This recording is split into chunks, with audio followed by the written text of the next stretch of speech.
Yeah, that's right. I see the chat. I see y'all rocking. I see y'all coming. Hit that like button as you enter the building. You know what I'm saying? Hit that like button. Show your love. Show your support. You know what I'm saying? This that dope soul. This that new thing. Nobody don't know about it. Hello, Knick family. Welcome to Stats and Storylines, where we preview this week's opponents. The Knicks play the San Antonio Spurs in the NBA Cup Finals. Who else we play? Just that quick. Y'all know my condition. Indiana, Philadelphia, and Miami again. So we're here to talk about it. I'm joined by Ajay, the villain, Hollywood, Green Lantern, and DJ Shuttle, all aboard. How you fellas doing? Sometimes I'm the Hulk. Depends on the day. Pops one Pops 718-178. Appreciate you. How you guys doing? Salute, Queen. Always happy to be here, and definitely super happy we have DJ Shuttle with us in the house today. You know, hood on and everything. So you know we in for a good one. Yeah. Oh yeah, now we definitely in 20 championship bring it home mode. You know what I mean? But yeah, everything good. We got an action-packed week, the tournament, and then you know we get back into some of the teams that we love to hate, like Indiana. Can't wait. And they a mess though. Nah, kicking while they down. That's what the hoodie's all about right now. That's what's kicking up. While they down. That's what's up. Yeah. Finish him. Right. Exactly. Jerrell and Coach in the chat. Listen, before we hop into San Antonio, just briefly your thoughts on the Knicks this past week, and for you, Shuttle, for the season, and we'll get right into San Antonio, that matchup. Man, listen, I'm gonna be honest with you. I'm not really particularly hyped about this whole midseason tournament thing because you know me, every game counts. You know, I grew up practicing like it's a game. You know what I mean? So like this whole thing, like we got to incentivize people to play and give them, you know, mid-season tournament.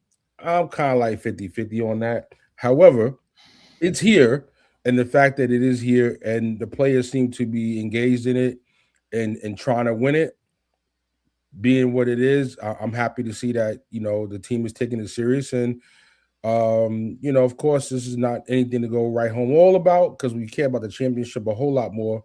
But you know, I gotta respect it, and I'm glad to see the team headed in this direction because you know, to get here, you had to be the team that is, I feel, a serious threat to the Knicks in the playoffs.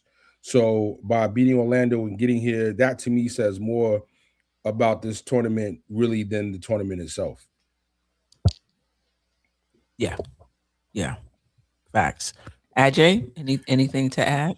You know what, and I'm gonna not even add. I'm gonna echo what Shuttle just said. And like I said last week, Queen, you know, I don't particularly care about the tournament. To me, you know, like I said, we're fans of the game, so we watch whatever. You know, we don't have that problem. We don't have that low rating problem, you know, in December because we watch every game. Right, where you know we build our schedule around the game, so we this is not for us, it's for other people. But if the Knicks are in it, I'm in it. If the Knicks weren't, I wouldn't be. It you know, no skin off my back.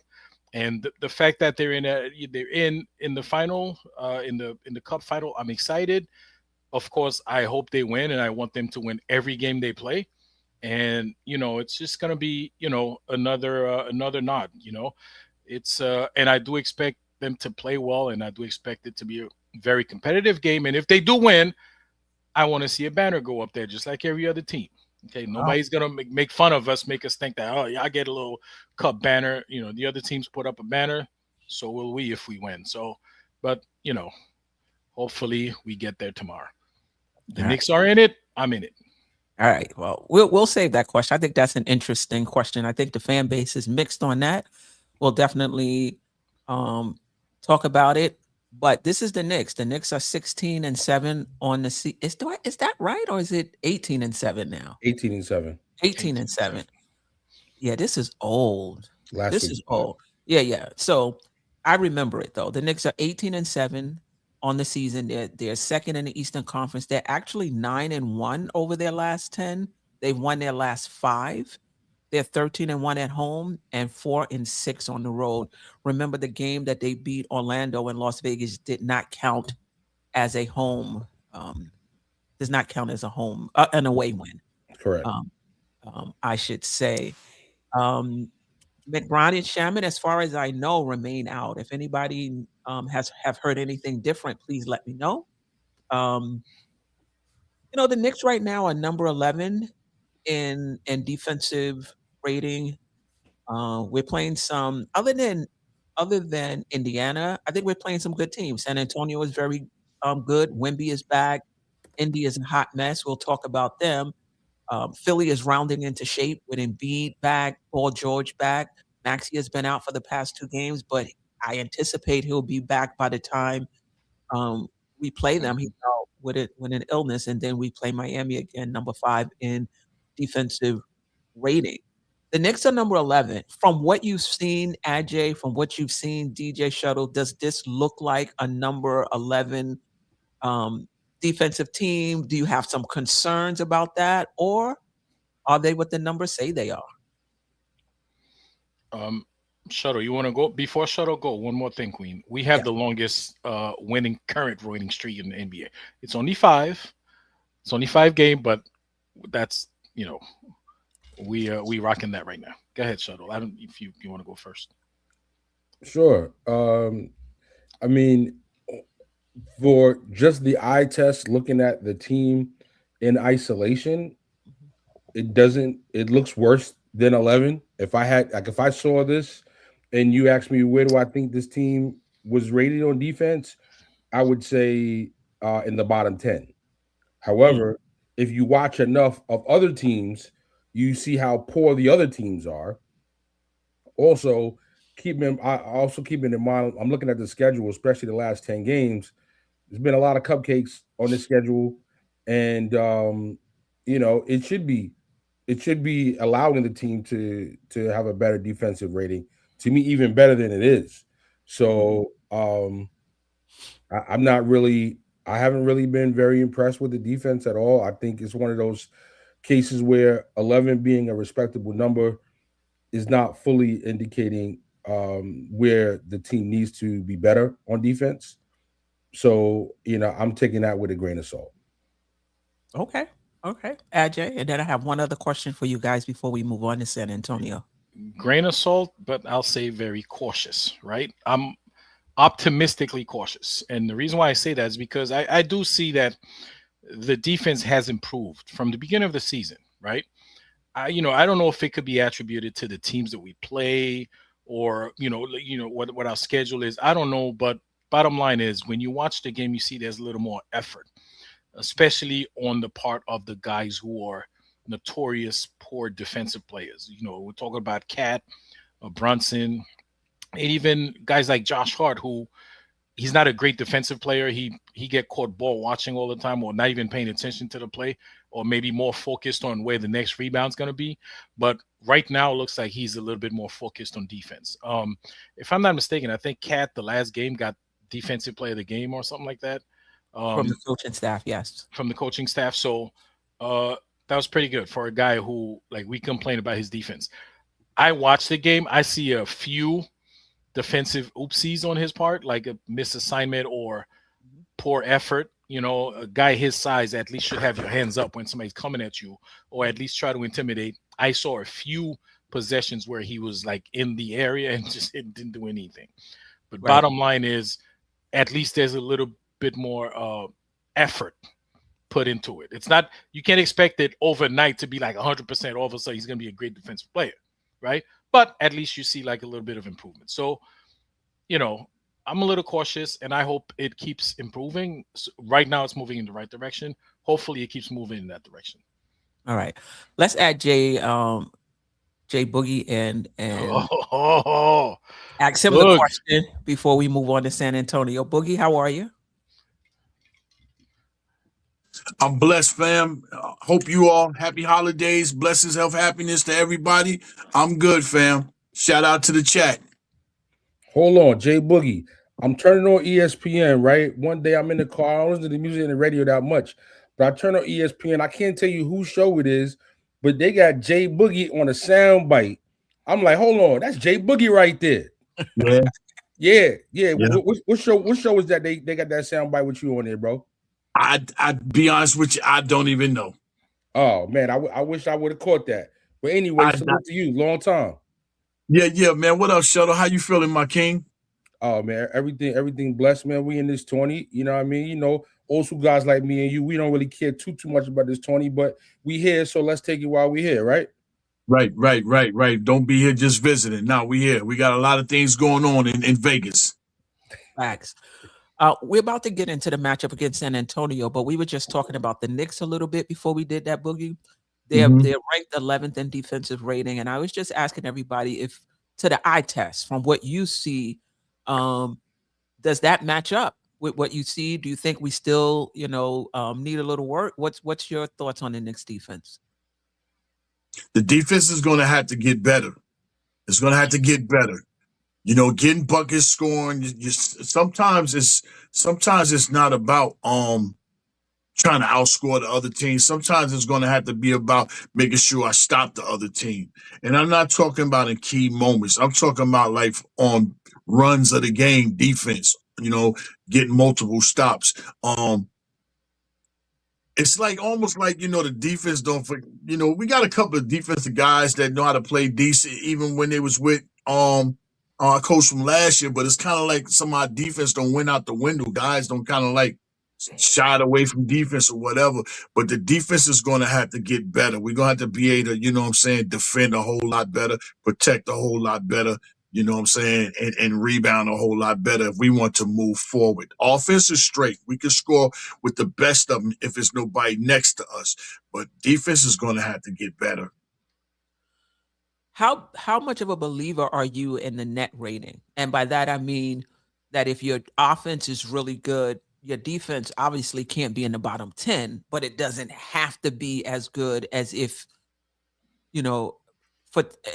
versus teams that have difficulty scoring the ball. So in other words, the offense being as good as it is, how good does the defense need to be?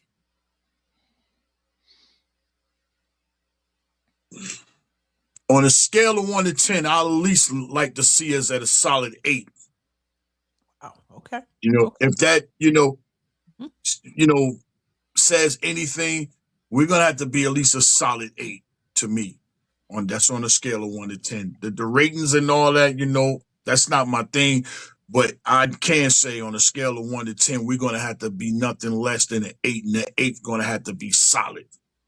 Okay. And truth be told, Steph, like as great as those offensive juggernaut Golden State Warriors teams were, when they won those championships, they had good defensive ratings, and it wasn't solely that they had a great net, like they were scoring 130 and giving up 110. Like they had good defensive ratings. They were able to, most importantly, really shut down when they counted most. And they had a guy that is an anchor of the defense that you can rely on to play every game and play 35 to 40 minutes every game. You know what I mean? And we got one guy that is a paint protector, rim protector that plays every other game and plays 17 minutes a game. And OG and Mikal can't do it by themselves. I think I don't disagree. I think Karl-Anthony Towns' defense is underrated. I think we see him missing rotations, and we think overall he's just terrible. I think there's many aspects to team defense, just like there's many aspects to individual defense, right? One-on-one in the post, one-on-one in space, pick and roll defense, rim protection defense, and I don't think he grades out terribly in any of those categories. However, if you watch him, it seems that way. It seems that way because we watch very intensely, and we're watching every single possession, and we see him not getting over on rotations, and it looks terrible. We like, this guy, we ain't going nothing with him in the house. But I forgot who I was listening to, and I have to check these. It might have been, oh man, um, oh man, I forget. Oh man, it's the podcast with XJ, and Carl Anthony Towns is in the 90th percentile in rim protection. He's in the 90th percentile in rim. There's another category that takes into account block shots, altered shots, things of that sort. He's in the 90th percentile as far as that's concerned. And I don't know if it's the 90th percentile, but hoops hand theory, I think it is. He's up there also in defensive, what is it? Defensive box, anyway, in another category. So, there is the eye test and then there is the stats, and both of them could be misleading, right? Stats can be misleading too. Don't get me wrong. But I say that to say he may not be as bad as he looks to us when we watch it. And he does turn it up. Like in this cup game, he turned it up a little bit. Last year in the playoffs, he's turned it up a little bit. He has the ability. Sometimes I question his effort, but he has that ability. Then you have, OG. And then you have Bridges, who's playing, in my opinion, lights out. Hart has been better, right? Hart has been better. I think we're going to be okay, particularly when McBride comes back, Shamet comes back. I think Mike Brown does a good job in terms of mixing up those, lineups, those defensive lineups. I think we're going to be okay, but I agree with you. I was kind of shocked. I was like, We 10? 11? Doesn't look like that when It doesn't look like it. Yeah. When I'm watching it, but we still have the rest of the season to go. What's up, AD? You welcome. You welcome to join us. All right, let's move into talking about this matchup with San Antonio in the Emirates NBA Cup Finals. That's a Tuesday game. I believe it's at 8:30, Las Vegas. They're 8-7 in the Western Conference, 5th. 7-3 in their last 10. They've won 3 in a row, 9-2 at home, 8-5 on the road. And we'll get back to that.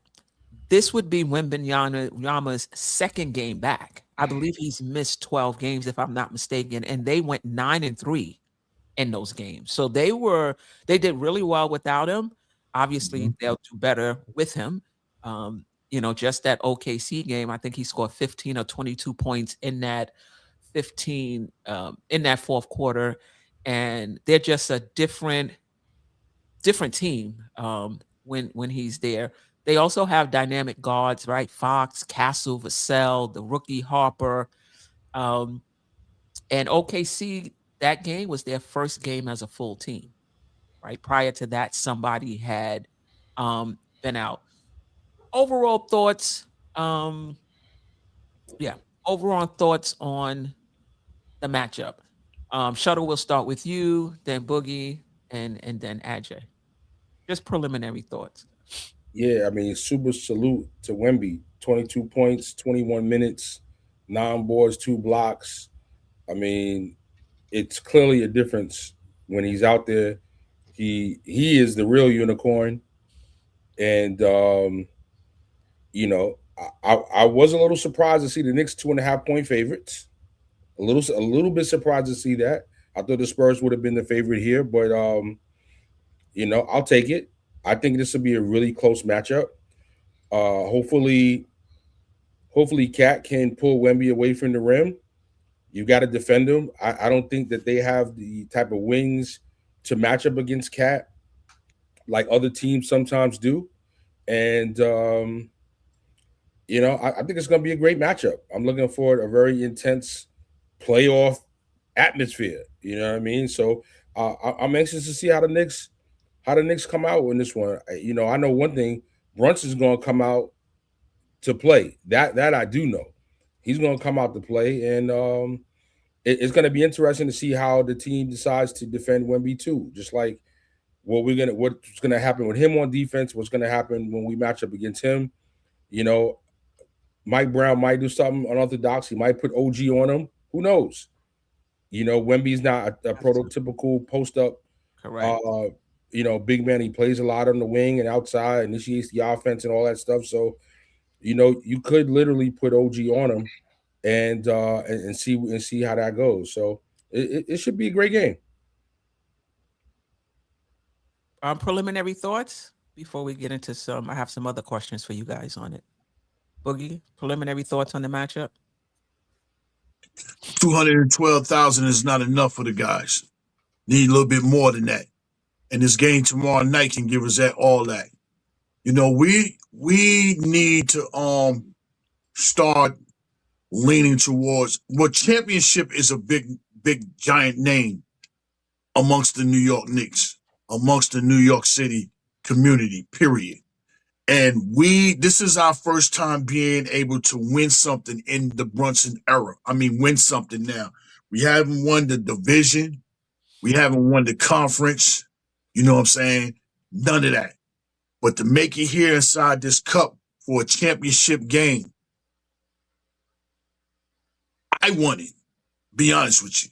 I hope they want it because we're deserving of something. And it's going to make the team that feel that much better of themselves, knowing how to accomplish and win something, you know. And going against San Antonio, that's a good matchup, you know. If I may just hurdle to the side, shout out to my guy Hard Will, who's played a major part in raising Stephon Castle. Shout out to Hard Will. We all know who Hard Will is. You know, he's been on, you know, for the love of the game. So let me shout him out for that. And I picked them guys all on Twitter, and people thought I was crazy. I picked them guys to beat OKC.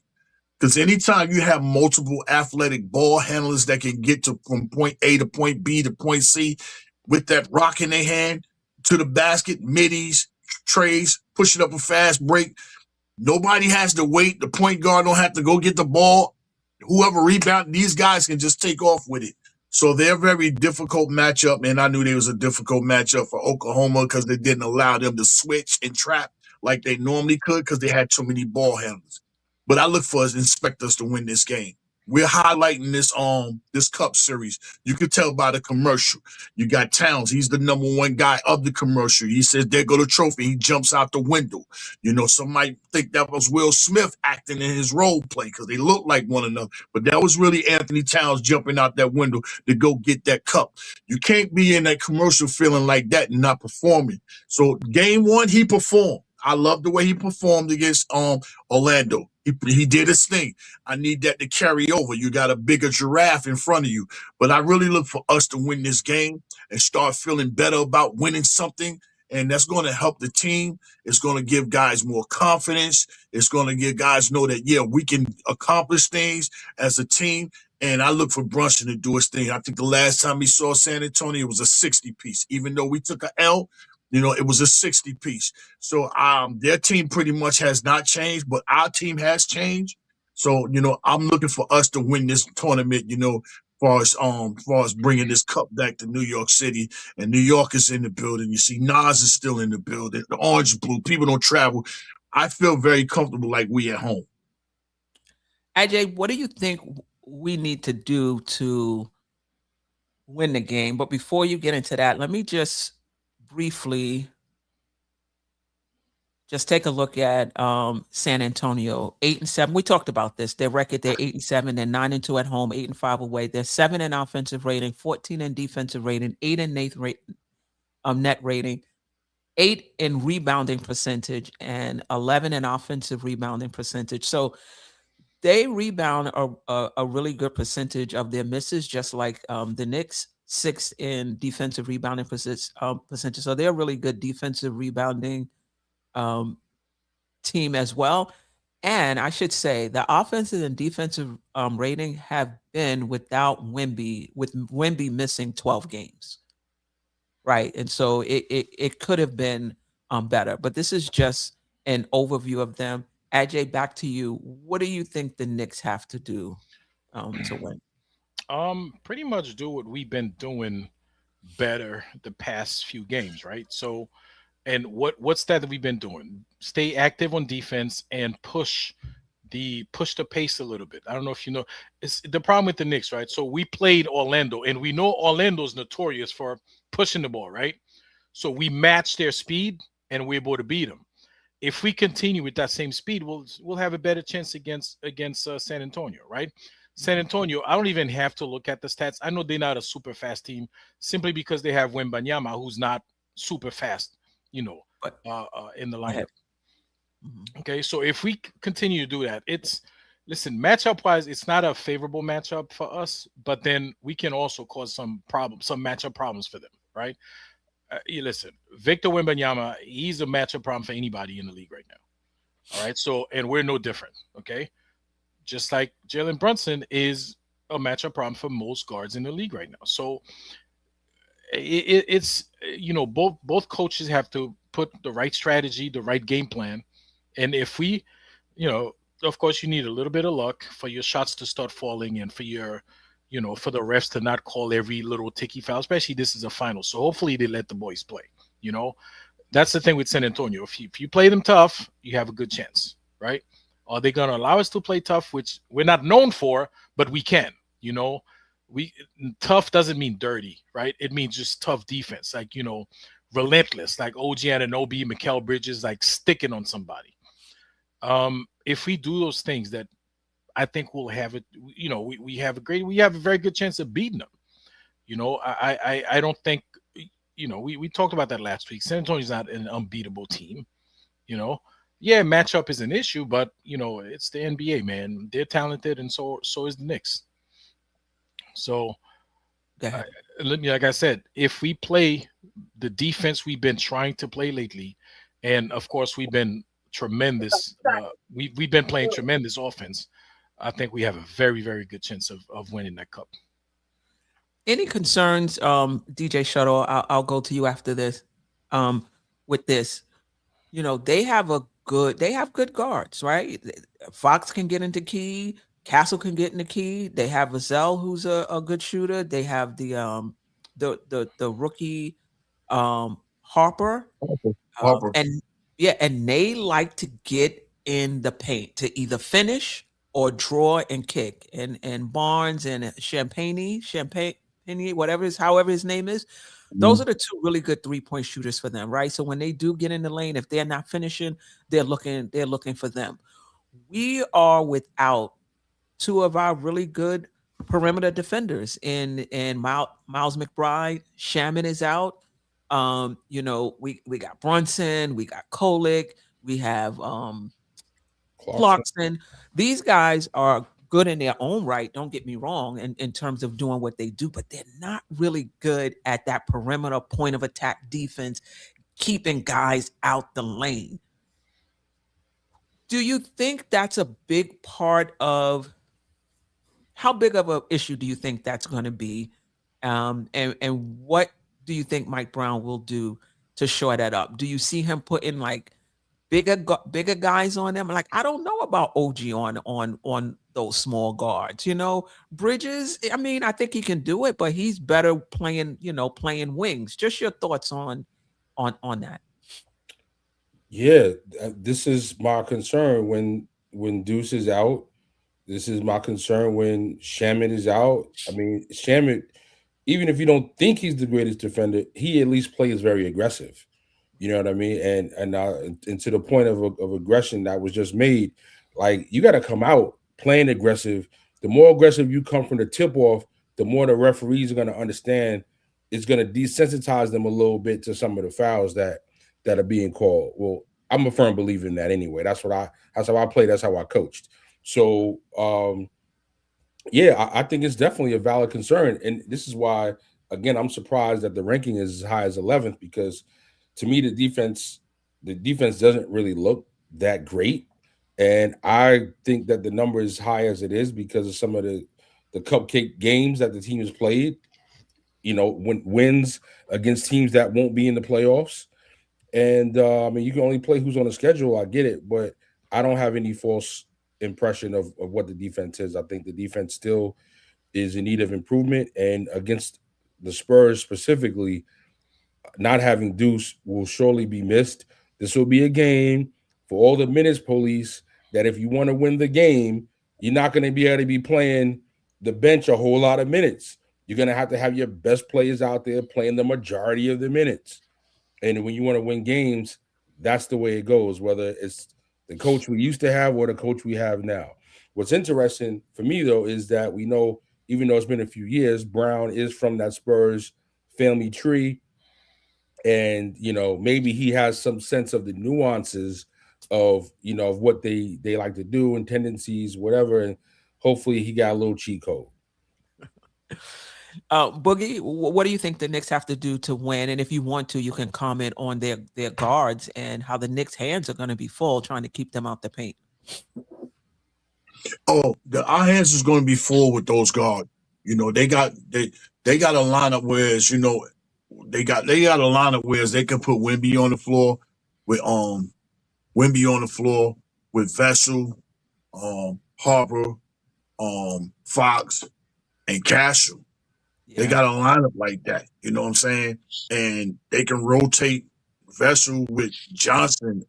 They got guys that can put that, that can really do a lot of things. So our hands are going to be full on the defensive end, but you're going to have to make sure that they don't get other things. You got to make sure they don't get extra shots. When they miss, secure that rebound. Don't give them nothing extra. You're going to have to get back to the old school, you know what I'm saying, and sprint back on defense and turn around and at half court or something, see the ball. You're going to have to, it's things that we're going to have to do that we haven't been doing. Because like Bane was just running right up our neck after I made baskets.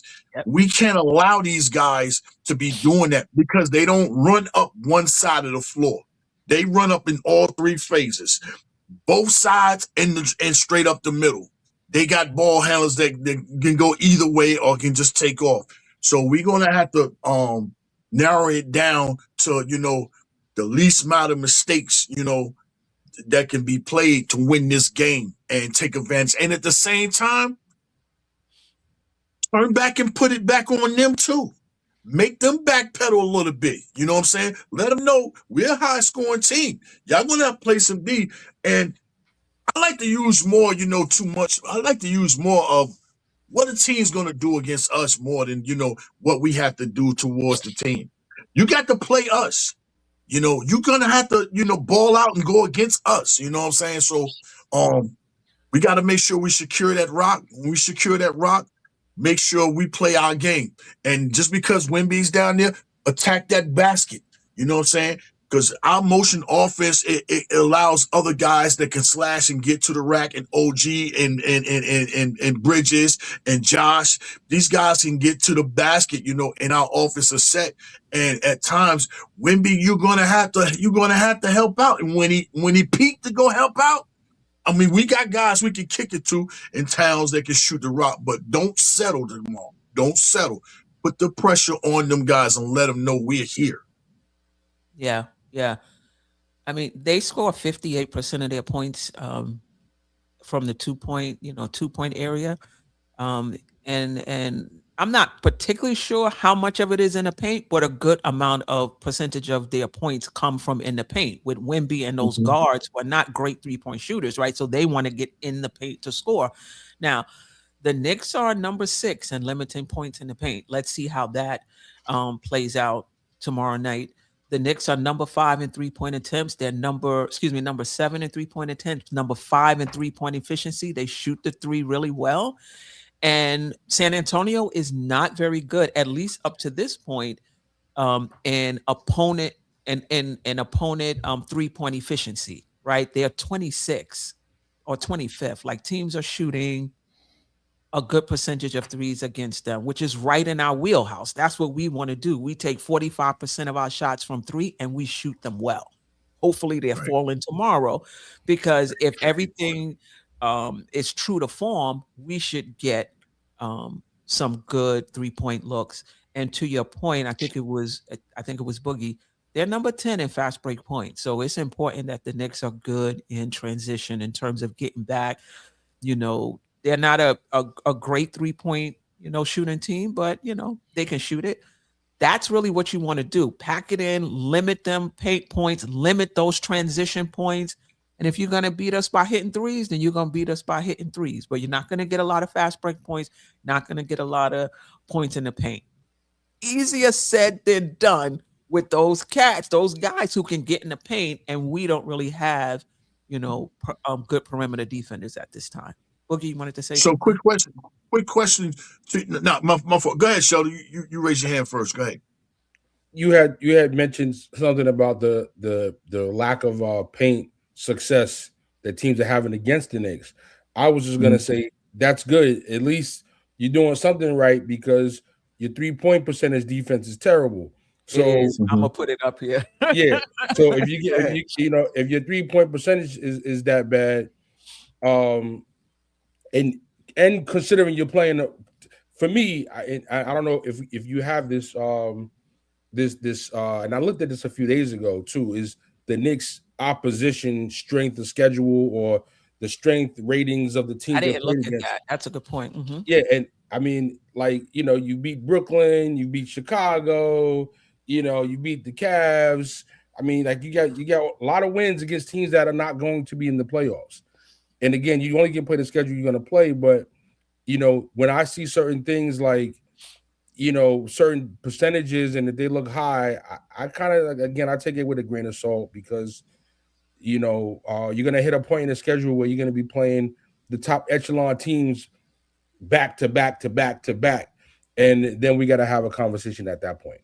But can I say this, Shuttle?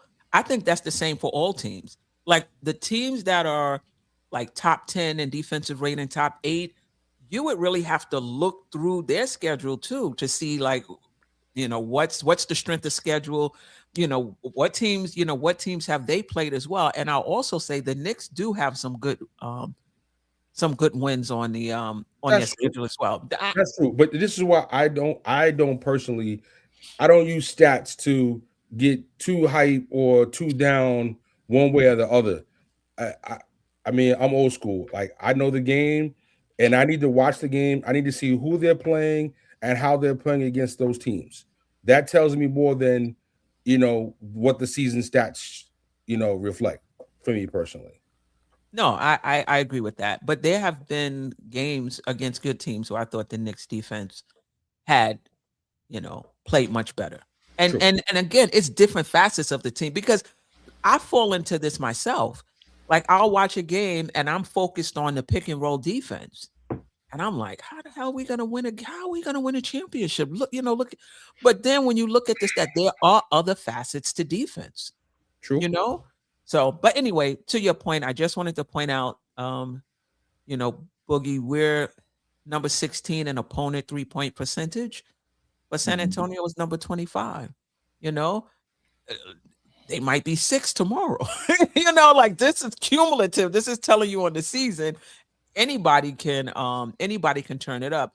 The Knicks are number 4 in limiting points in the paint. They're number 6 in limiting points in the paint. The Knicks are number 12 in limiting fast break points. They're number 2 in limited fast break points. They're number 3 in limiting second chance points. And it's going to be interesting to see how that plays out because the Knicks are number 2 in getting second chance points, right? So who's going to win out when it comes to, and that's a big part of our identity, getting those second opportunities off those offensive rebounds. So there's the player to player battle. There's the schematic battle. There's how do we limit Wemby? How do we limit the guards? How do they limit Brunson? And then there's the different facets of the game, second chance points, fast break points. We cannot allow them to get out in transition. I think they are averaging after 16 fast break points per game. It's just not something we can give up tomorrow night. Anything else? Any matchups you're looking forward to? Any other thoughts on tomorrow's game? I'm very curious to see who OG is going to play tomorrow. And if it was me personally, I'm putting him on Castle and and live with that, because you're gonna have to eliminate something from them. You're gonna have to eliminate something from them. He's the one that can pretty much put up a triple double. He can get inside that paint and tear things down. And then he's a rebounder, he can score and he can pass. So, but I don't like him on Fox. It's a waste of time, I think, for me to put him on I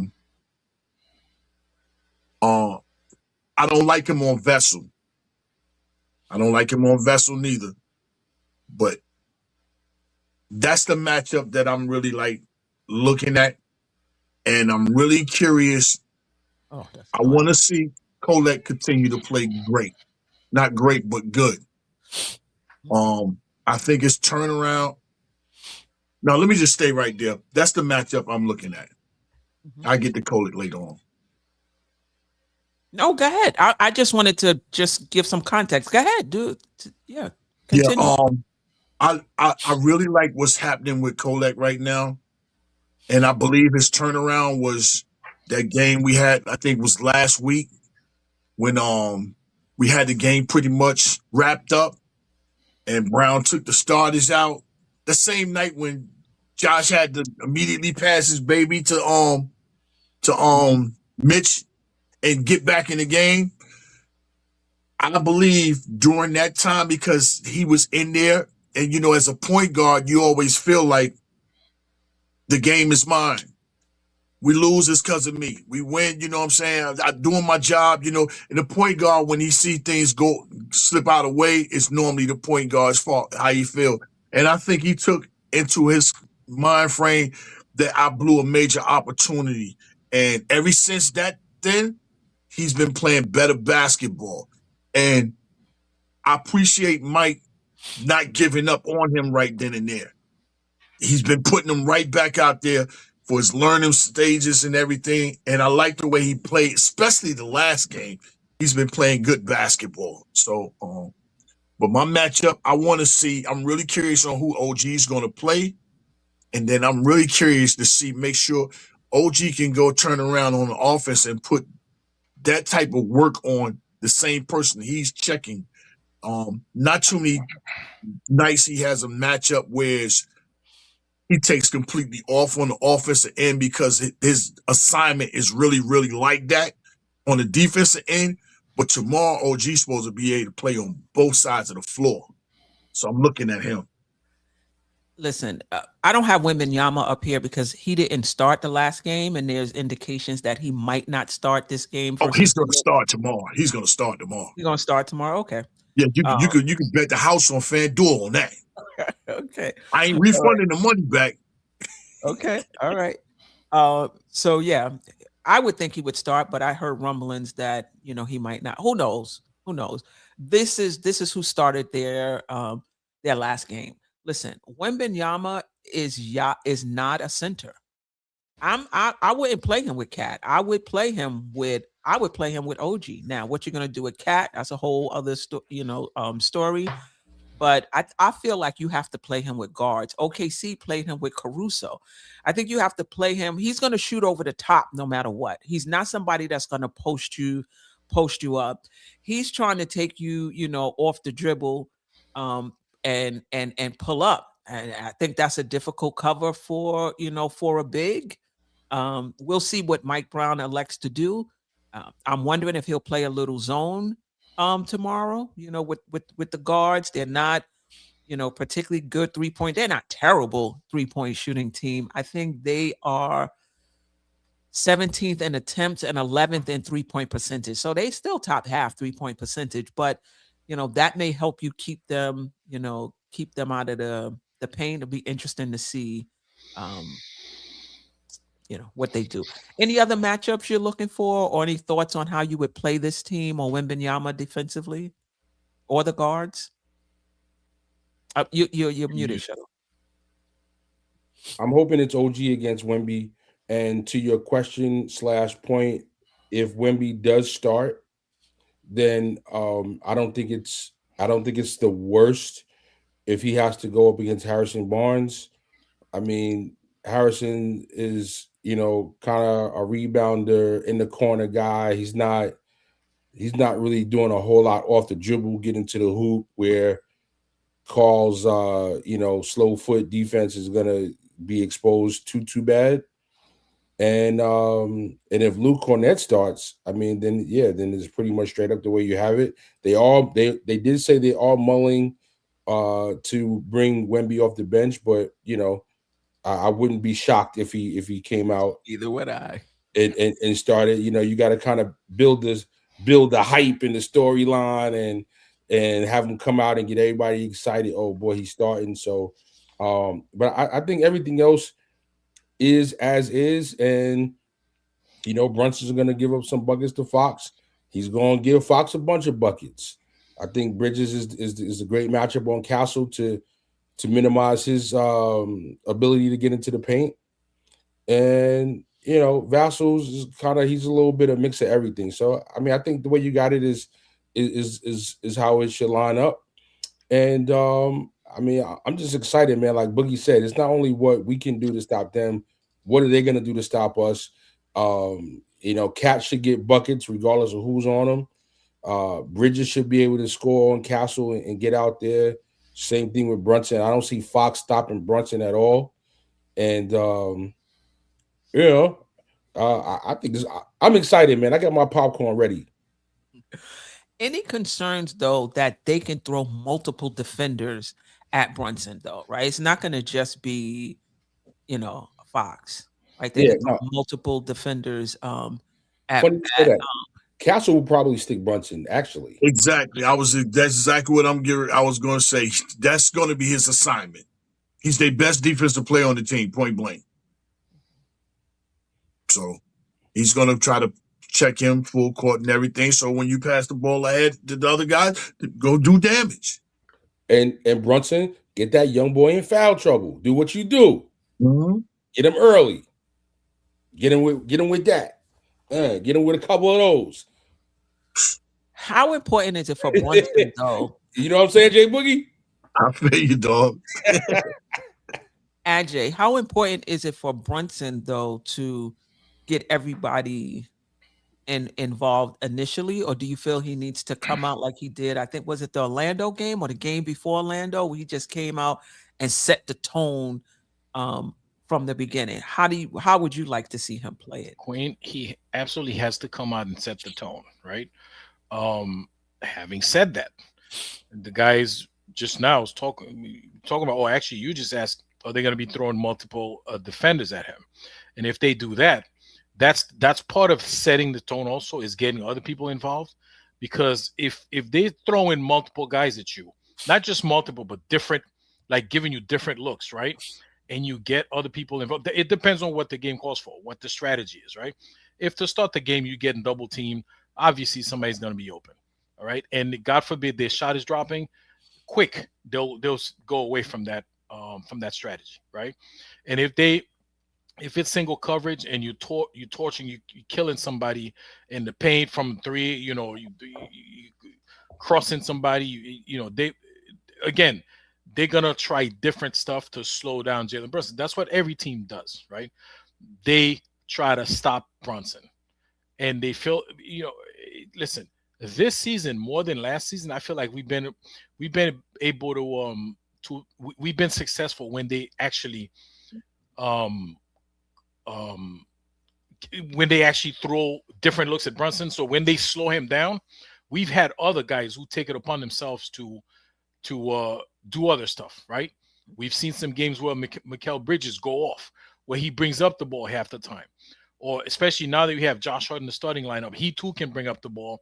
He too can go on those one-man fast break runs, right? It depends on what the other team's throwing at you. So it's a little bit of both. Setting the tone could be, listen, if they're giving you the shot and they fall in, you take them. Or it could also mean, get the other guys involved, depending on what the strategy is from the other team. It will take a few minutes, the first couple of minutes of the game, to see what the game plan is, and then you adjust. You adjust on the run. So, it's a little bit of both. Yeah. Yeah.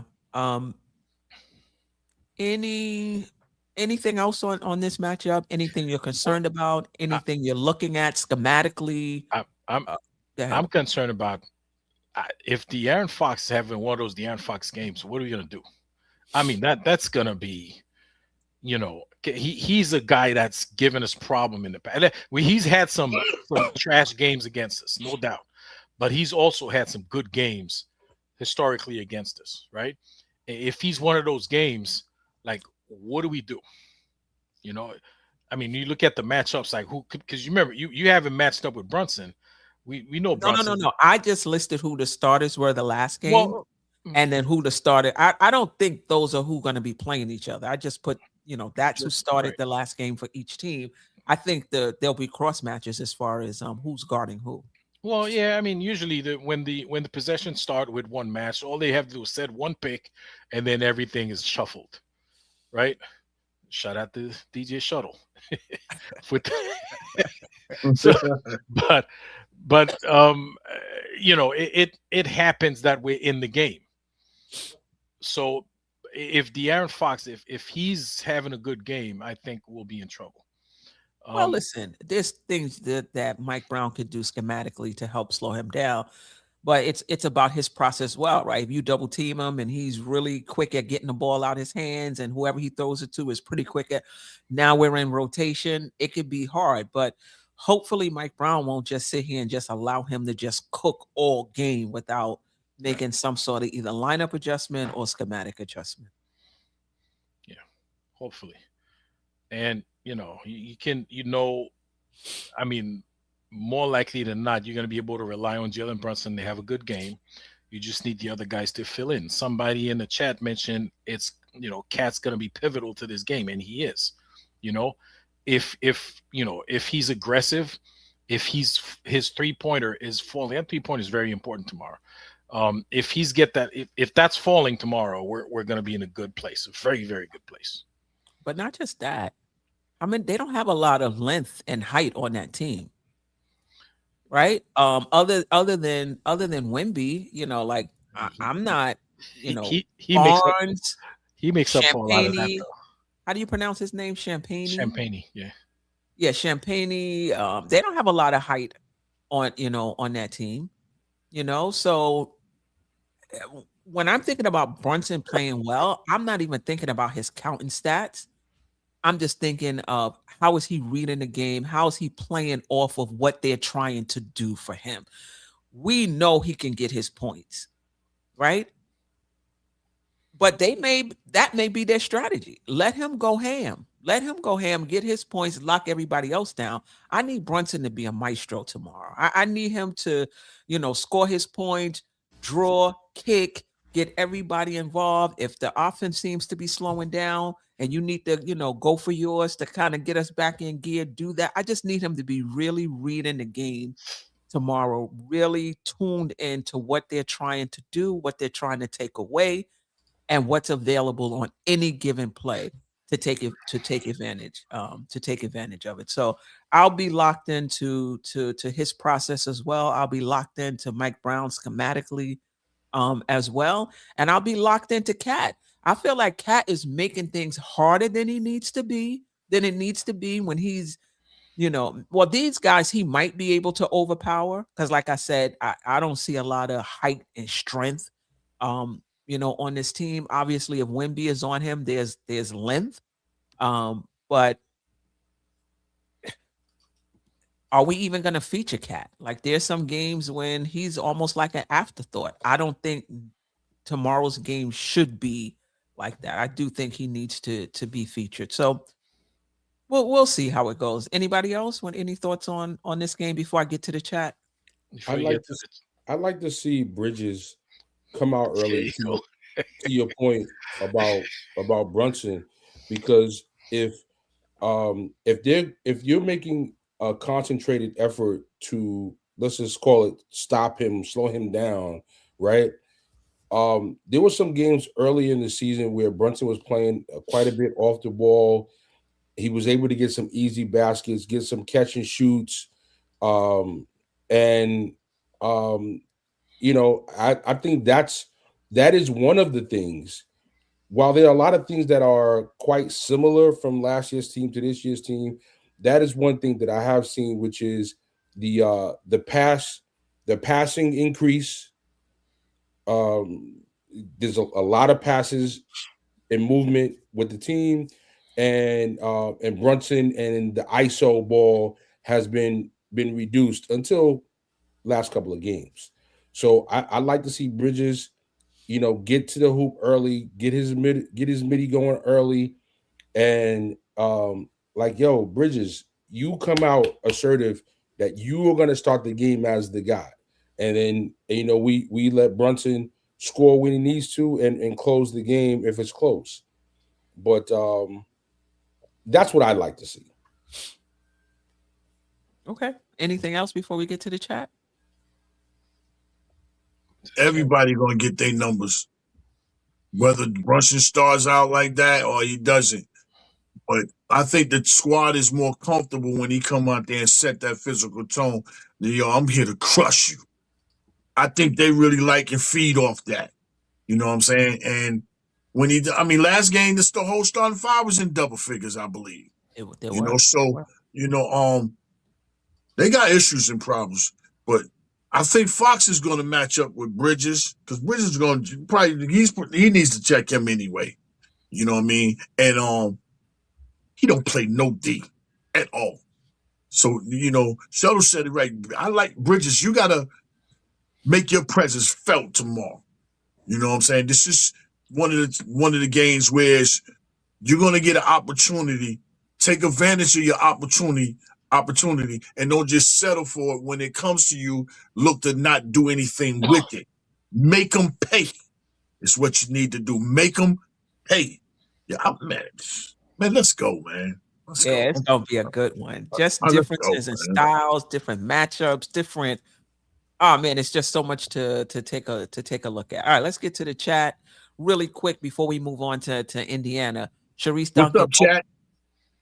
What's up, chat? Did you do the super chat, Queen? I didn't do the super chat. Let me do the super chat first. Thank you, Jason Benjamin. Appreciate you. We are 4th in scoring defense. Not bad at all. Yep. Yeah. And then specifically, let me see. I didn't want to put it there. Opponent defense, yeah. Opponent points per game. The Knicks give up 112.2, which is 4th in the league. Yeah. Let's see. All right, let's see what the chat has to say. Hold on. Sharice Duncan, no banner. The league gonna laugh at us. But listen, Indiana hung. Did Indiana win it? Milwaukee hung up their banner, and so did the Lakers. So I don't know. We'll see. Pops 178. Cat and Brunson need to have good games. You betcha. I don't even understand why that's a thing. We hang up Eastern Conference banners. Why not hang this banner up? To me, it's just a corny tournament. To me personally, but I get it. If it's just personal preference, the Knicks want it. They want to hang up the banner. Hang up the banner. It's cool, but it's yeah, I don't. Jamrock always. No, it does not look like the 11th ranked defense. Okay. Sharice Duncan again have to improve on your transition defense, but other than that, we're straight. Okay. All right.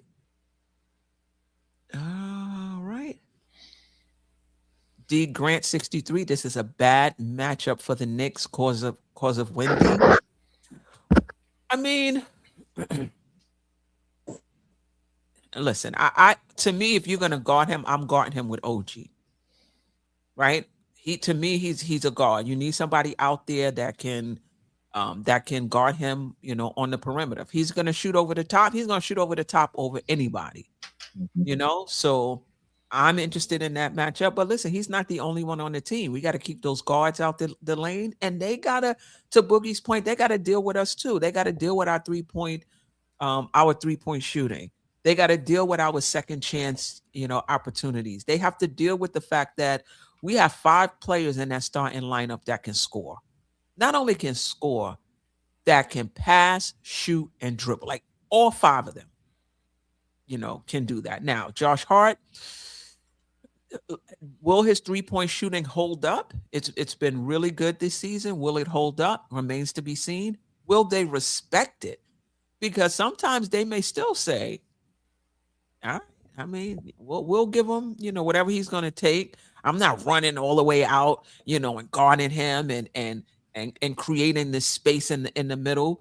No, we're going to take our chances that he's either not going to shoot it well or he's not going to shoot it enough to hurt us.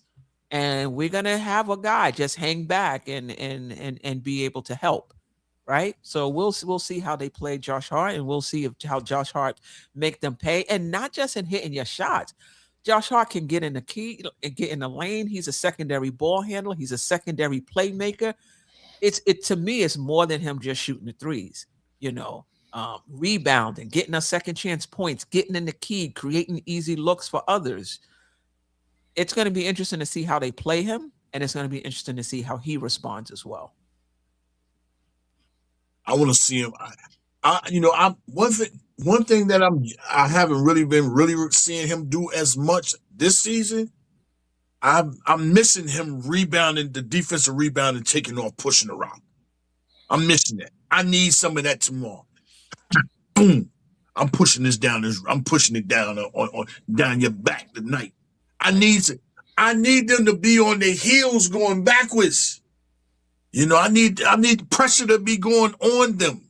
I don't think OKC put enough pressure on them.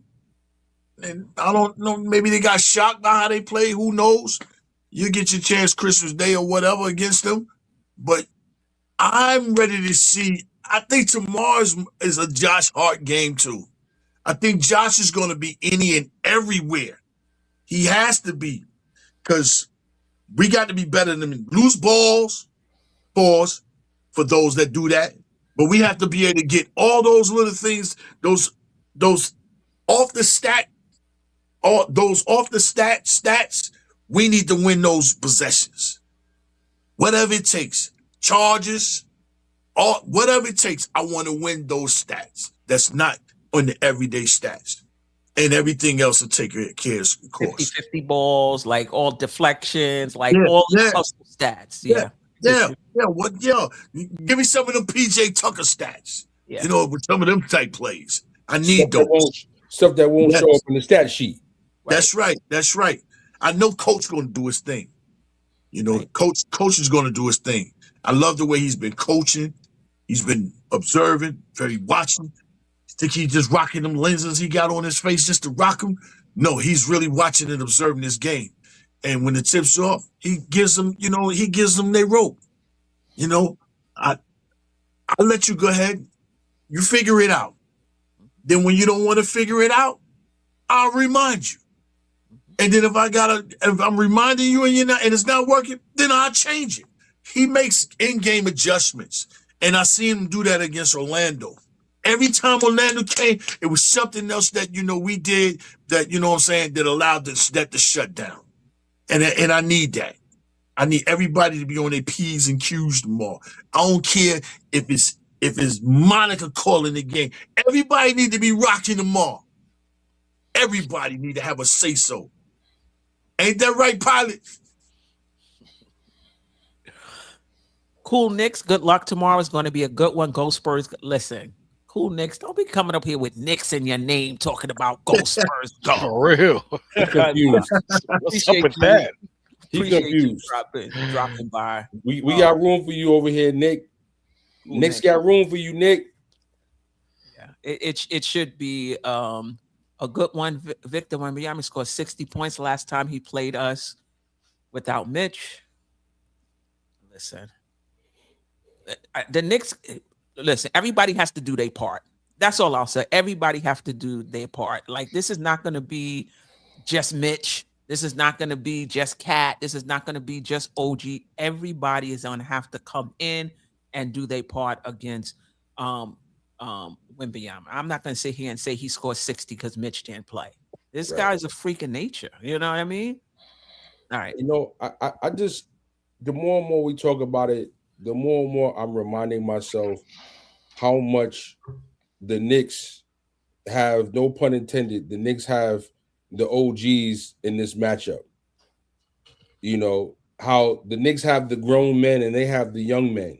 And you know, I remember when I was a shorty coming to play with the old heads, and they played a certain type of physicality that made you, you know, think twice about going to the hoop, or you know, you just it's a mental part of the game that you got to be faced with, and the Knicks got to do that tomorrow. Like, I mean, off the rip from the first play, even if you got to have a foul call, so what?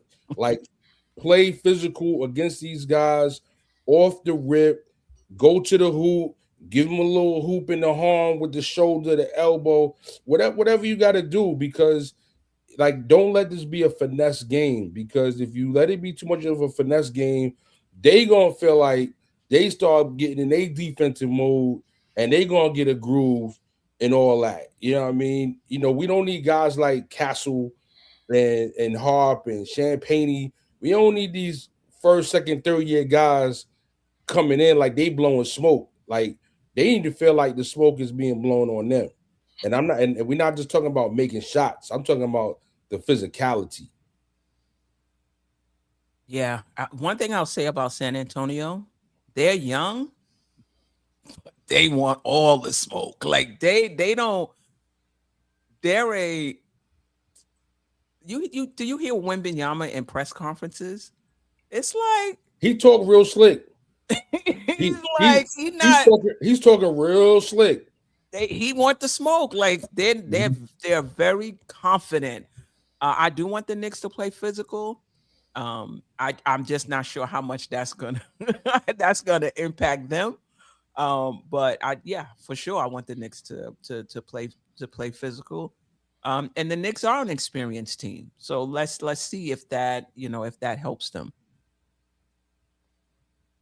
All right. Yeah, you know, sometimes it's like, you know, like in the great words of my guy from The Wire, Avon Barksdale. He told Stringer, sometimes this ain't that school. This ain't that book knowledge string. This that other thing. You know what I mean? So tomorrow it's that other thing. You know what I mean? We know Bridges, Hard. I mean, you know, Brunson, we know y'all smart, you know, y'all gentlemen, y'all cool guys. But tomorrow it got to be that other thing. Avon Barksdale, quote unquote. All right. Sunny Mongoose, there are teams out there with much softer schedules. Yeah, I mean, I think for all of these ratings, we're not going to really know until we get deep into the season, right? When everybody then kind of went through the league at least once. Still the real AD, Cat versus Wemby. Cat has to keep his game outside, and if he gets his shot blocked a couple of times, just stay with it. Shout to my boy AD. Yo, AD was shaking, my guy. Code D Music is going to be a dogfight. All right. We got 3 more teams to run through. And when I say run through, I mean run through. Okay.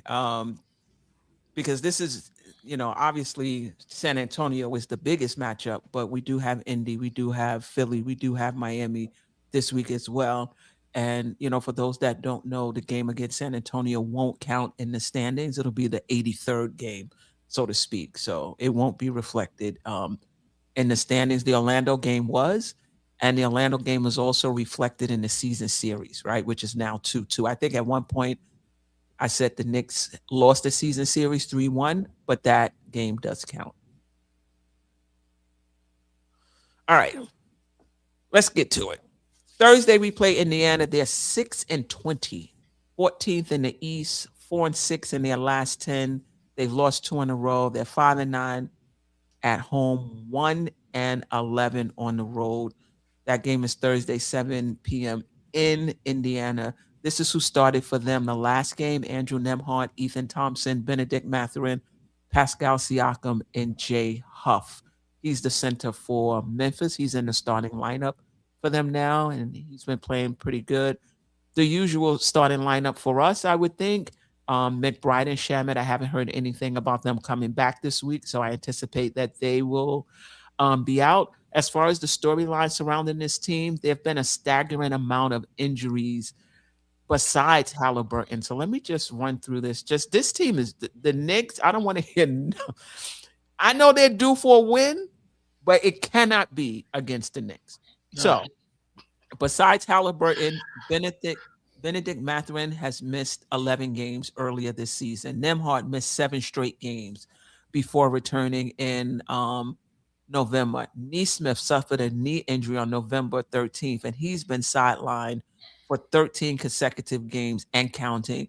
Obi Toppin has been out since the 4th game of the season, with a foot injury. So they're dealing with major injuries, and they're just not a good team. 19th in defensive rating. Now let me go to the other slide. 30th in offensive rating, 19th in defensive rating, 27th in net rating, 27th in rebound percent. They're just not a good rebounding team. They're not a good defensive team. Other than opponent 3-point percentage, they're number 2. And I think that's something, and the Knicks are a pretty good 3-point shooting team. They take a lot of shots from there. So it's going to be interesting to see what wins out. Our superior shooting or their defense defending the 3. Mathurin is having a breakout season for them. Jay Huff is now starting. Shout out to Obi Toppin, inducted into Dayton's Hall of Fame.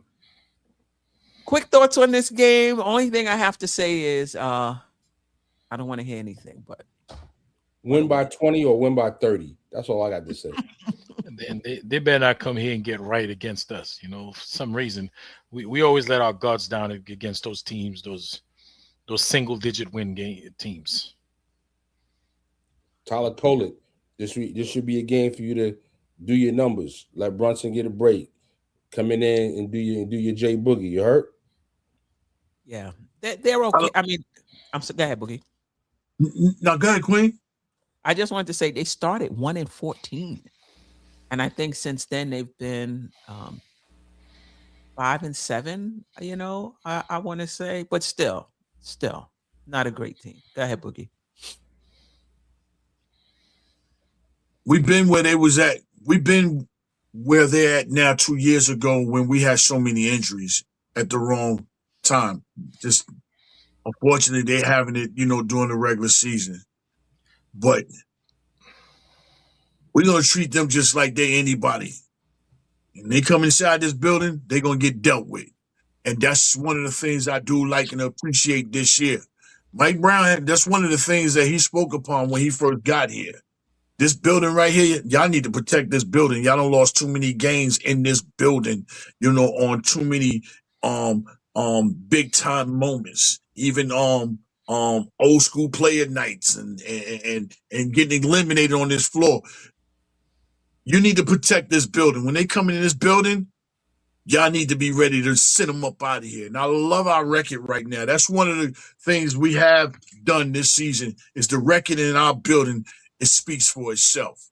And so when you come up inside here, you're gonna have a serious type game that night, or we're gonna just have to have a very serious type fall off. But Indiana, I got no love and help for you. No love and help for you at all.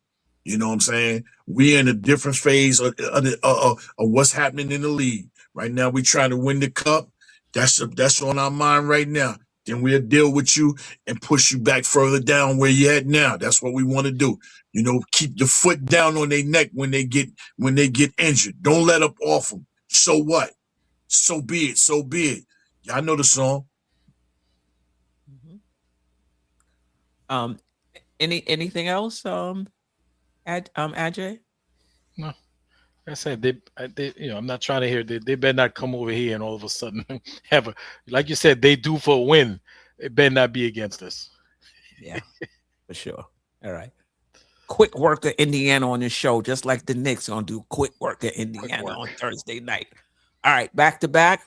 We play the next night, Friday at MSG. The Philadelphia 76ers, they're 14-11 on the season, 7th in the Eastern Conference, 5-5 in their last 10. They lost their last game, I believe it was to Atlanta. They're 8-7 at home, 6-4 on the road. This is the projected starting lineup. Now, Maxey has been out the past 2 games with an illness. I anticipate he'll be back by Friday. Maybe not. But the last game they started VJ Edgecombe, their rookie, Quentin Grimes, Paul George, Dominique Barlow, and Joel Embiid. Maxey was out, Oubre was out, and Watford was out. I think Watford used to play for Portland. Was it Portland? But anyway, he was out as well. He played for Portland. He played for Portland, and he played for the that team across town. Okay. All right. Like I said, Maxey has missed 2 straight games. They're less dependent on Embiid this season because he's missed a lot of games. As a matter of fact, let me get that. He missed 14 of their first 24 games. He's been back the past 2 games. He had a throwback game versus Indy where he had 39 points, 9 rebounds, 3 assists, 2 3-pointers, a steal in 32 minutes. That was a game that I believe they won. And then last night he played in Atlanta, and he played pretty well. They won that. I think they won that game. No, they lost that game. And George has been back as well. So this is a team that's finally rounding into shape, so to speak, in terms of health. And shout out to Geoff when we did the collaboration show with Nick at Time. And he said, I think if Philly is healthy, they can be a top team in the East. And, he was laughed off the panel. Not by me, Geoff. Not by me. But they're rounding in, they are rounding into shape. They're less dependent on Embiid because they know he's going to be in and out of the lineup. He said himself that if he's not feeling it, he's not going to force himself to play. I didn't get the sense he was forcing himself to play, but he said if he's not feeling it, if he doesn't feel well, he's just not going to play. So Maxey, Edgecombe, those young guys have really been the driving force behind the Philadelphia 76ers, including Quentin Grimes in this young season. But now Embiid is rounding back into shape. Paul George is rounded back into shape. They may have their full lineup when they play us Friday. Yeah. Thoughts on Philadelphia?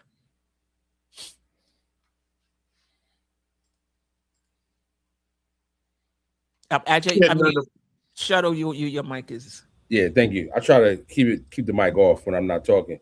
But King had a good season last year. Grimes had a good season last year. He's doing well this year. Edgecombe's having an excellent rookie season. They got Maxey. I mean, as far as guards go, they got 4 excellent guards. Right. They're doing well. With Paul George returning, if Embiid plays, has a healthy game, I mean, yeah, it could be trouble. I'm hoping that we do this alternating thing with Mitch and that he does not play the Indiana game respectfully. Hopefully we get by without needing Mitch and keep Mitch healthy for the Philly game the following night. And this way, if Embiid is playing, we can put the Embiid stopper on him. That's one thing we've seen with Mike Brown, right? If there's a back-to-back, he chooses, at least he did it the last time, which game Mitch is going to play in. It doesn't always have to be the first game of the back-to-back. 15th in offensive rating, 12th in defensive rating, 15th in net rating, average rebounding team. Jay Boogie, thoughts on the matchup against Philly? They're capable of winning a game. They are a complete regular season team now. They used to be a playoff team. They're not no longer a playoff team. They are a regular season team, and they're capable of winning because they have a guard that can win a game on any given night. But with Embiid not being able to be Embiid, they're going nowhere. See, a healthy Embiid can win a series. and Maxey can win a game. So it's a difference between those two. But they don't had all the chances. They don't did the they don't have the draft picks. They don't have everything. I don't care nothing about where they are. I don't feel no sorrow for them. None of that. So be it. So be it. You know, they're another team that I want to make sure we keep our foot down on their neck. You know, don't even let them up. I don't care nothing about them. You know, shout out to Grimes, but you're not a Knicks, so I care less about you. You know, you come inside this building. We play them back to back. No. We play Philly the day after Indiana. Day after, if I'm not mistaken. Okay, so because I was gonna say the first day was gonna be a broom and the second day is gonna be a dustpan. I don't care nothing about them. Put them together. Put them in the trash.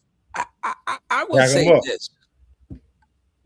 You know, right now it seems like Maxey is their best player, but if Embiid is rounding into shape, and you have Maxey and Embiid, and he doesn't need to be.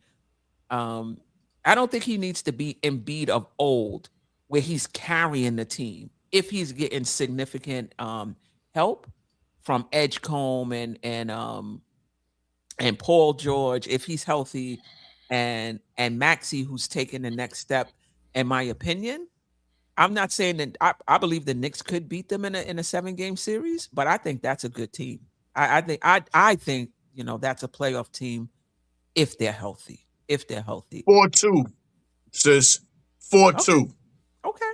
Listen, I'm not arguing that the Knicks can't beat them. I think the Knicks will beat them, but I do think they're a playoff team. They're top 10 in opponent field goal percentage and 3-point percentage. So you know, let's see how that plays out. You know, we know Knicks 45% of their shots from three, number 5 in 3-point efficiency. They're 8th in fast break points. They're 9th in second points. It's going to be interesting to see how that game plays out if they're fully healthy. And I think that game is at MSG. If I'm not, I think I just put it up, right? It's at MSG. It's a home game. It is a home game. Yeah. All right. All I'm gonna say about them is don't let their record fool you. Don't let their record. You know, Edgecombe has been very impressive. He's been an excellent NBA player. You know, his first season. So, you know, they play fast. The guards play fast, so we have to be on our P's and Q's. Like we have to pay attention to that. So, you know, they're not a superb defensive team, so we'll be able to score against them if the shots are falling. But they play fast and they're tough to guard. Our size, we have a lot of matchup problems throughout the league. So we just have to find a way to play decent defense and outscore them. But don't let their record fool you. They're a very good team. You know, they don't even need Embiid at 100%. You know, he has a lot of gravity, Queen, like you like to say. You know, if he's on the court, he's going to pull some people, right? And that's all it takes to get other guys open. You know, Edgecombe, Grimes, Maxey, you know, these guys, they can score. So I guess for me, it's more about these guys have been playing really well without Embiid, and now you're adding him back into the mix. You know, sometimes you can add somebody back into the mix and it makes things worse, right? That's what Miami, we'll talk about them next. You know what they're dealing with. Well, the difference with Embiid, they put him back in the mix, but they don't force feed him. You know what I'm saying? They still play their game. And if it gets to him, it gets to him. You know, so they don't necessarily call out plays for him or build the game around him. Right. Yeah. I'm actually looking forward to that. Hey, yo, Embiid, let me holler at you. I'm here to tell you, Embiid, that Nino Brown said your services is no longer needed with the Sixers. This is Maxey's team.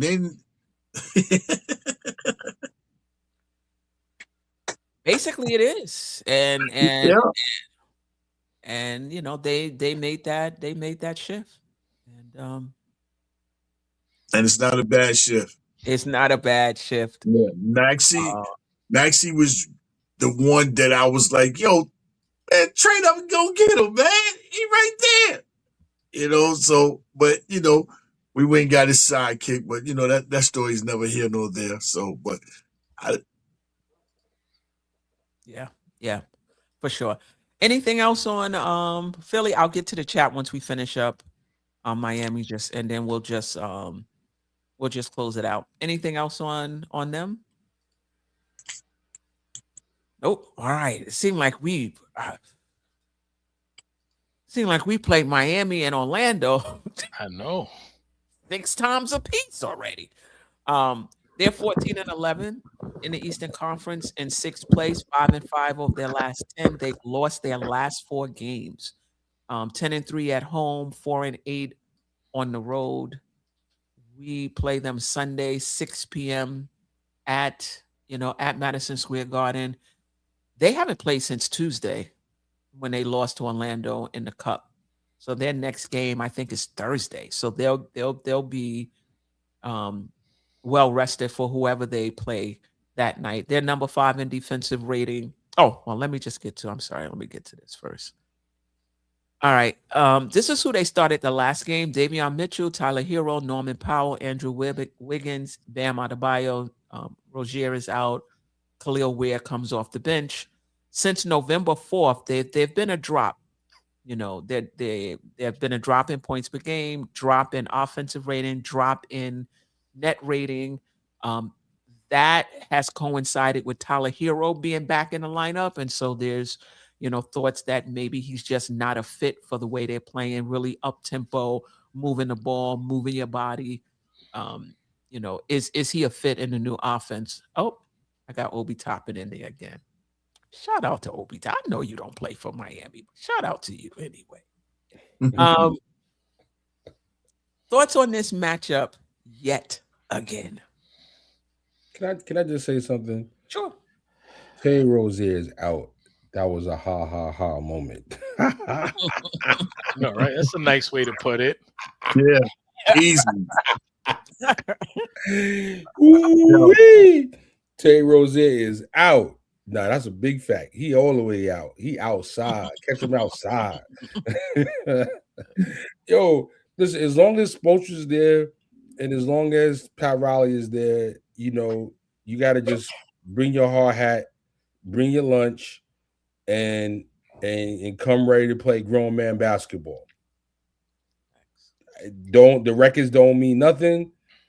They could lose 8 in a row. When you play them, you better come like you ready to play some ball. They got the same record as Philly. I mean, they lost 4 in a row and they're still 14-11. It's only a few games behind the Knicks. It's not like they're at the bottom of the league or nothing like that. So you gotta respect them. Same way you gotta respect Philly. They bring different challenges, but you got to play that 3-point line with them. That's a team that's going to chuck them up, and they got Tyler Hero. That boy can put it in the basket. So, you got to guard that 3-point line. That's my biggest concern playing against Miami is the 3-point defense, and making sure that you contain Bam as much as possible because. That's not an easy matchup for Cat if he's on him, and if the OG's on him, it's not an easy matchup for OG either. So they pose some challenges, but obviously that's a team that I think Brunson lights up because they got nobody to stick with Brunson on that team. Nobody. But I'll say this, Shuttle, before we get to Ajay and Boogie. They're 8th in the league in 3-point percentage, but they're only 21st in attempts. But trust and believe, they're going to get them up against the Knicks because they know the Knicks don't defend the 3-point line very well, right? So they're going to get them up against the Knicks. They remind me of the Knicks last season, right? Good in efficiency, but just wasn't putting up enough volume. But I think a lot of it is their style of play is very fast, getting out. You see how Orlando ran it up our backs? They're number 1 in field goal attempts. They're number 1 in pace. Now, there's been some hiccups with them since November 24th, but this is how they like to play. The 3-point shot is it doesn't seem to be a priority for them. They want to. It's points in the paint. Actually, they take 62.4% of their shots in the paint, right? And so that's going to be, a good challenge for the Knicks, who are very good. If I'm not mistaken, let me see if I can get to this. Who the Knicks are very good in point in the paint defense. Point in the opponent, the Knicks are fourth. So it's going to be interesting to see which one wins out. But Boogie, Ajay, thoughts on this matchup? I mean, you already know how I feel about Miami, but this, but with Tyler Hero coming back, man, this guy, with our poor 3-point defense might be a game that he comes in here and all of a sudden get right and fits perfectly with the team. Hopefully, we could, we're a little bit conscious of that and put a body on him and don't allow him to start shooting those threes. Don't allow him to get in rhythm, But otherwise, listen, it's a toss-up. Anytime we play the Heat, no matter who's on the team on our side or on their side, except maybe when they had the LeBron, Wade, and Bosh trio, anything can happen with those two teams, And no matter who's on the roster, who the lineups are, there's always a buzz in the air. There's always like a feeling towards one another when we play those teams, when we play that team. And I don't expect anything different. Okay. What are we 1-2 against them so far this season?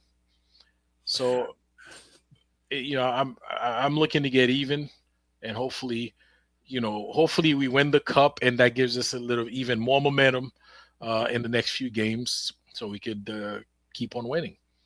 The Knicks are 9-1 over their last 10. I don't know how much more momentum we need. They're playing really well, beating the teams that they're supposed to. Our win streak's only 5, so how about we go to 10? I hear you.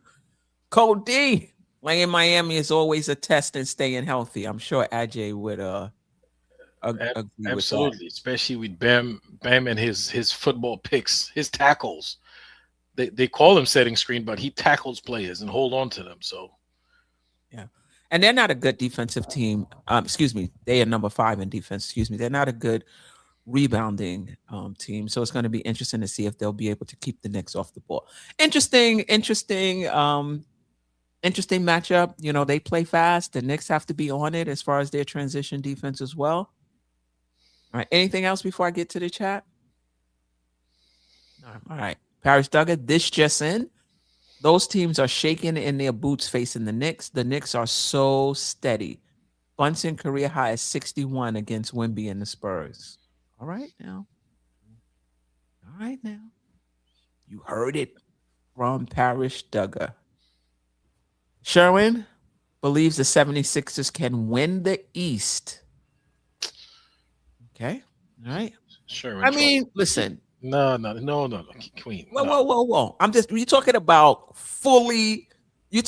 Embiid at his fully healthy. Forget, he doesn't even have to be the Embiid of old, but a fully healthy Embiid, a fully healthy Paul George, Maxey, Edgecombe, McCain, Grimes. I think they'll be good. I still don't think they beat the Knicks. They're not winning the East on paper. Yeah, it looks like that on paper.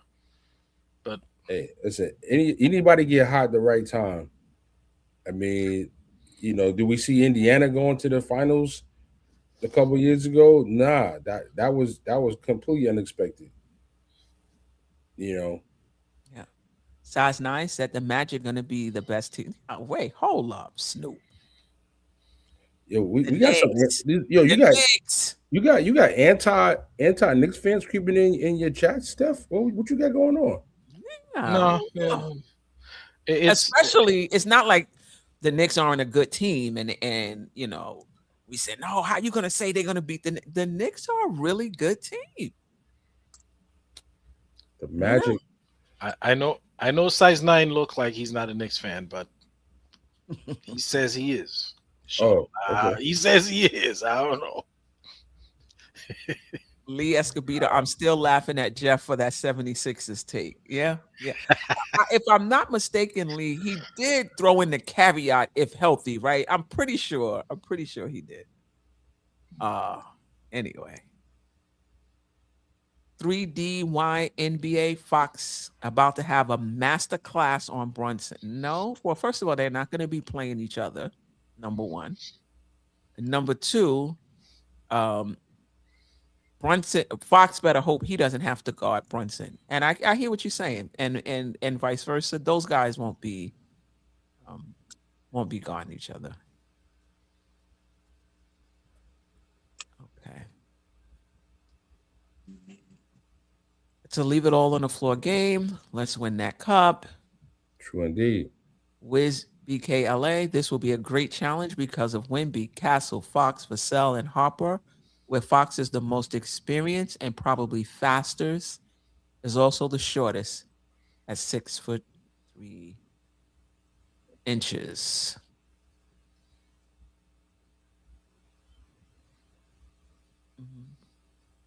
It won't work. I've been a Knicks fan longer than you've been watching basketball. Okay. All right. Any last words? Make sure you hit the like button. Definitely. Look at this lineup on a Sunday night, right? We got Shuttle, we got Boogie. Monday night. Sorry. Yeah. On the Monday night, we got Shuttle and Boogie in the house. Yeah. Hey, I'm gonna say something real quick, right? And this is for anybody that doesn't appreciate this guy. And I'm gonna let it be known what we have. We got a top 4 player in the league right now. In the NBA. And when I say the NBA, I don't say National Basketball Association. I call it now Brunson is around. NBA. Now Brunson is around. It's time for y'all to get this guy his props for who he is and what he does on the floor. Across the league, anywhere. I do believe right here, right now, LeBron, you need to pass the torch over to him. Give it to him. And because LeBron, I say the torch because he's still the face until he leaves.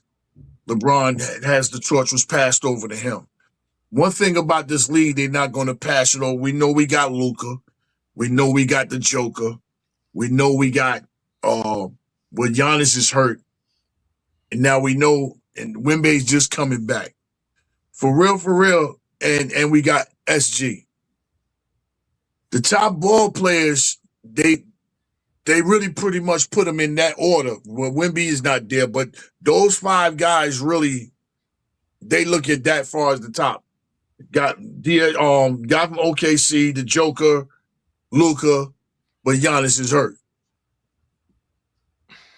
I think they say now, Caden, you're killing me with Jaylen Brown.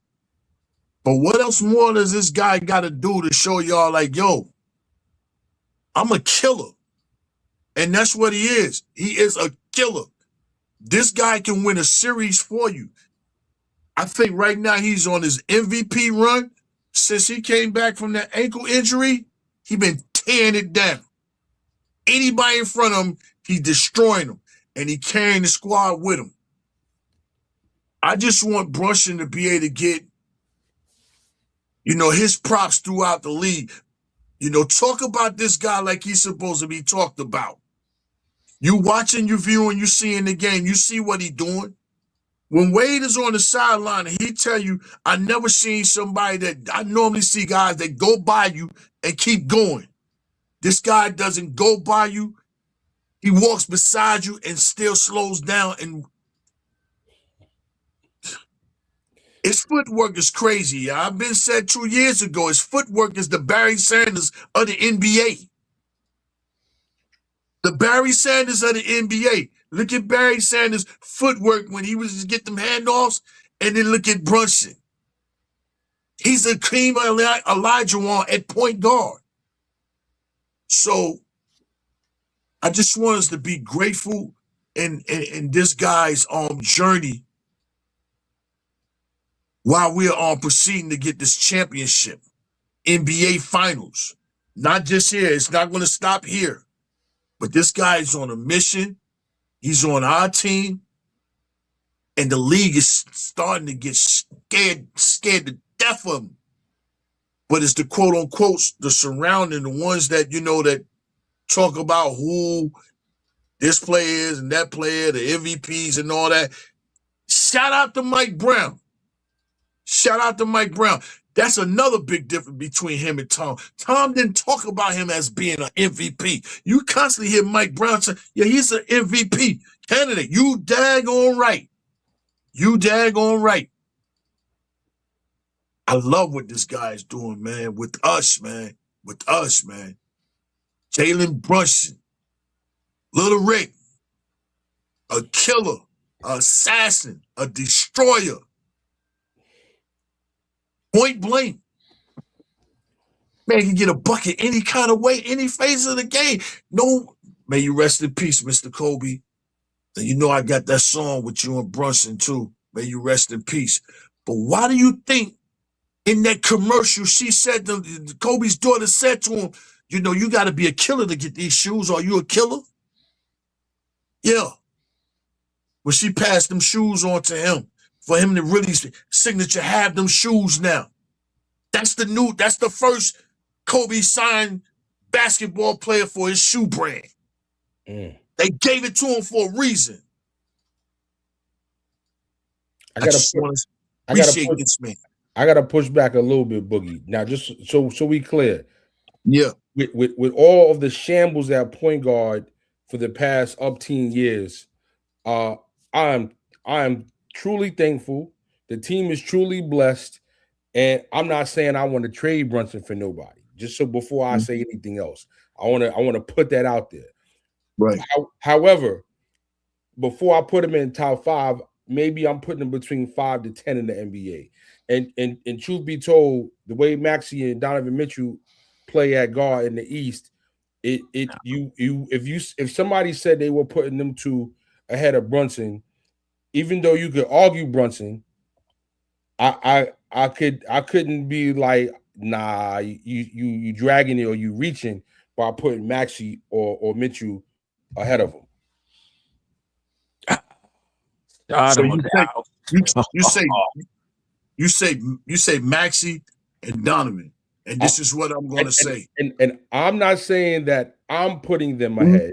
Right. Is, if other people said it, it wouldn't be a stretch to say that.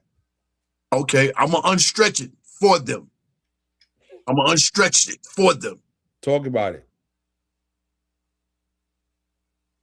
I punished Donovan in the West, in the playoffs. Everybody's seen it. I destroyed him. I made my landing against them in the playoffs when Luka was up out of here. I came over here and I destroyed him in the East, in the playoffs. I'm talking playoffs. I ain't talking about regular season, none of that. I saw when they robbed Brunson for most improved player, I saw when Philly was ranked number 2, and then B went out. The team fell off with him. I saw Brunson carried his team past Maxey to take over that 2 seed. Then I see Brunson eliminate him in the playoffs. Playoffs. This is what I'm talking about. Playoffs. So I don't put nobody above Brunson that he has smashed and eliminated in the playoffs. That's just for me. That's how I look at it. They got Caden over there in Detroit. I don't put him in front of Brunson. Why? He averaged almost 40 against them in the playoffs. Pack them up. Get them out of here. What would be the 4-1, something like that? 4-2. I don't care about I'm just a playoff guy. And Queen always say, what are you going to do on the biggest moments, the brightest lights? This guy right here, the biggest moments, the brightest lights, guess what? The light bulbs go out when he's on the floor. The light bulbs are scared of watching him. They fall off. Get another light up there, man. That beam is out. Brunson, NBA. Now Brunson's around. He's here. Deal with him. Tomorrow, deal with him. 50 clip. Tomorrow. Championship. Cup. Bring it back. He needs a great game because part of it's like when I equate it to music, right? It's like, yo, you got records that's hot in the region, and then you got hit records. Mm-hmm. You know, to me, like Brunson, for his ability, it's like it's a hit, it's like it's a hot record in the area, but that doesn't necessarily equate to being a star, a superstar on all stages across all areas in all regions. Now, with the Cup, when you got everybody watching, this is the time to have a big game on a big national stage against Wemby. You got the world watching too, because Wemby's playing. Mm-hmm. This is when we need Brunson to have one of those games, and this to help the perception that he is everything that you explained, because in the eyes of other people, because he's not necessarily a highlight player, you know, per se, you know what I mean? He's a winner, and winners don't necessarily equate to the perception of who the best people are to the everyday fan. Mm-hmm. I would argue, Shettle, that he's done that already, but teams just like to downplay the Knicks. Downplayers. He's done that already on you know, in the playoffs where everybody was watching, you know. So, and he averaged 40 on Miami. yeah. The other thing I'll say is that he did beat Maxey in the playoffs, but Maxey wasn't that dude just yet. I still think Brunson is a better player than Maxey, because Maxey has to prove it in the playoffs yet. In the playoffs, like he's taking that next step, but again, that's a regular season next step, right? The playoffs is something totally different. I've seen Brunson perform in the playoffs. I haven't seen Maxey perform in the playoffs as their top guy. I haven't seen that yet, and that's a whole different experience, you know. When it's different when they gunning for Embiid and you getting what you're gonna get off of him, and they gunning for you, and you still figuring it out and making it happen. That's what Brunson does. He's at the top of the game plan every night. Yes, scheming for him with lineups, schemes, all kinds of stuff. There's nothing you can really do. That's when you know you got one, and the Knicks have one. They still waiting to see if they have one in Maxey. They're gonna have to wait for the playoffs. He has to install that 4-letter word. You know what that 4-letter word is? Move. When you see Brunson on that by himself and he's move, that means go over there out the way. I'm handling him. Maxey has to get that. He's a great system player, though. And I take nothing away from Maxey. I like Maxey's game. I really wanted us to go get him, you know. But I don't know if Maxey could have been as good as he has in Philly, as good as he could have. This guy right here could be has been in New York. I don't know. Because this jersey, this vest he got on, this a heavy vest. To come in here and perform and do what he does, whew, he's with the greats when it comes to that scoring. And not just that, without the quickness, without the, you know, he's not the fastest guy. He's not the strongest guy. Yes. That's like magic in motion, man. When you're watching Jalen Brunson in his bag, you're like, what the hell is going on here? Man got so many moves, so many angles, so many moves, man. Oh my God. Footwork is this. But who was it? Matter of fact, it was Udonis Haslem. And they said his footwork. He said, man, he ain't got footwork, he got feet work. Do it, Brunson. Do it. Yeah. I hope we get a great game from him tomorrow because, you know, oftentimes when you're a winner and you're not super flashy, you don't get the you don't get the acclaim. And I'd like him to, you know, like the shot he hit against Detroit. That's a moment. You know what I mean? Mhm.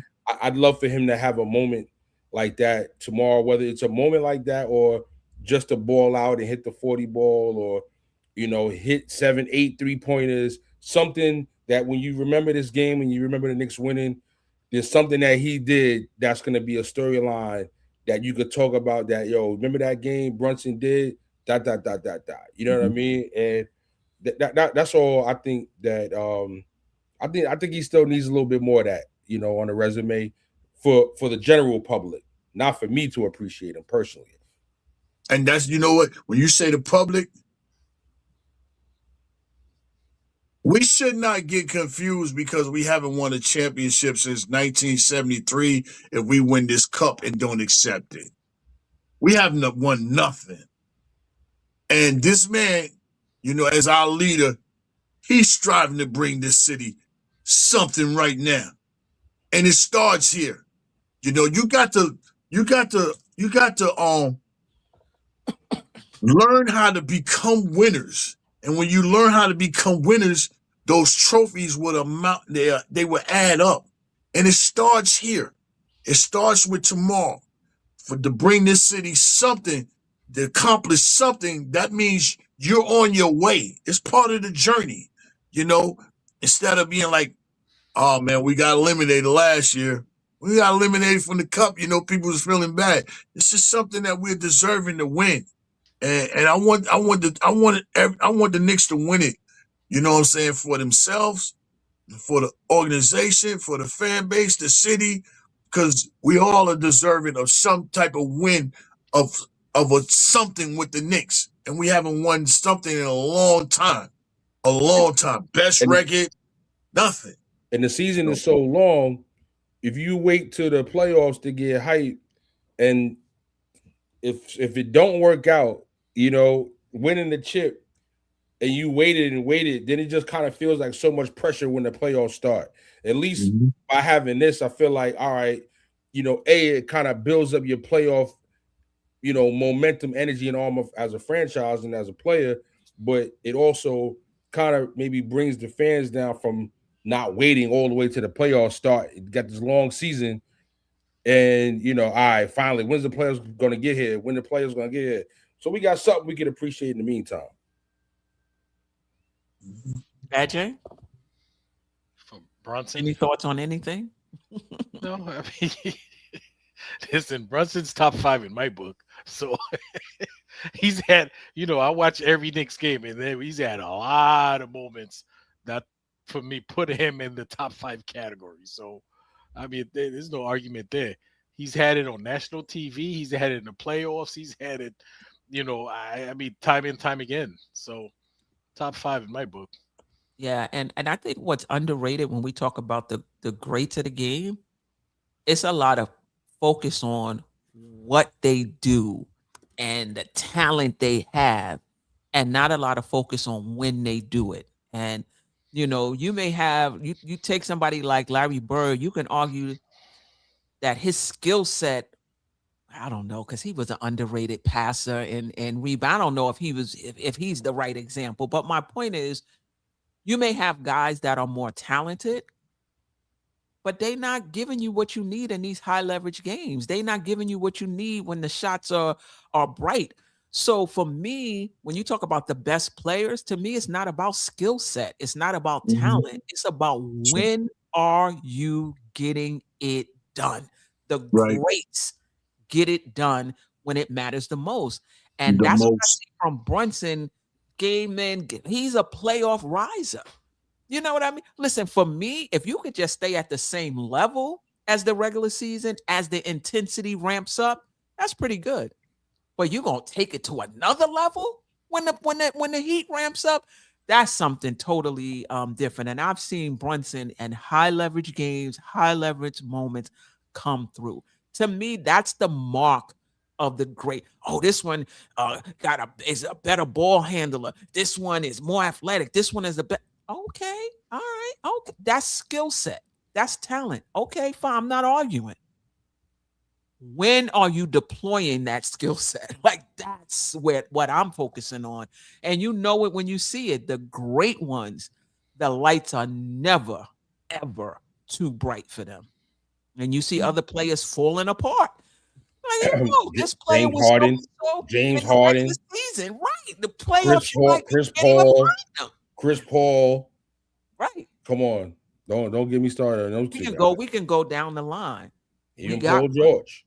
We got one. Playoff Paul. Mm-hmm. Yeah. You have to, when that guy, your best defense with that guy is hoping he's off tonight. Please be off. Be off, man. That's how they looked at, please be off. Mike hopefully had his way. Hopefully Don't say the kid had nothing. him up all night. Hopefully the kid had him up all night. Yeah. Right. I hope he's in New York. I hope he, spend more time with the kids last night. I hope he's off today.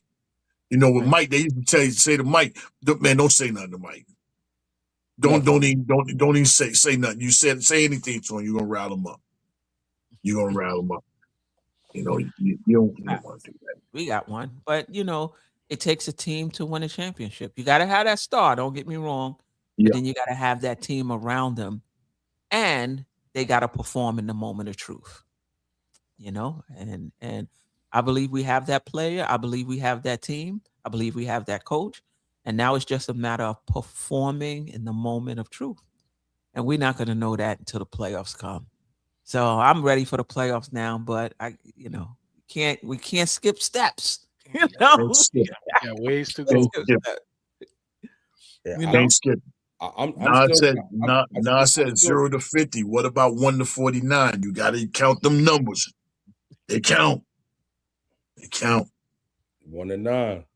Hey, real quick, Queen, I'm gonna jump off. I know you're ready to shut down. I just want to let anybody know. I hope y'all sharing, hitting that like button, sharing, moving this, this program where it's supposed to be, so it won't be so far where it's not at.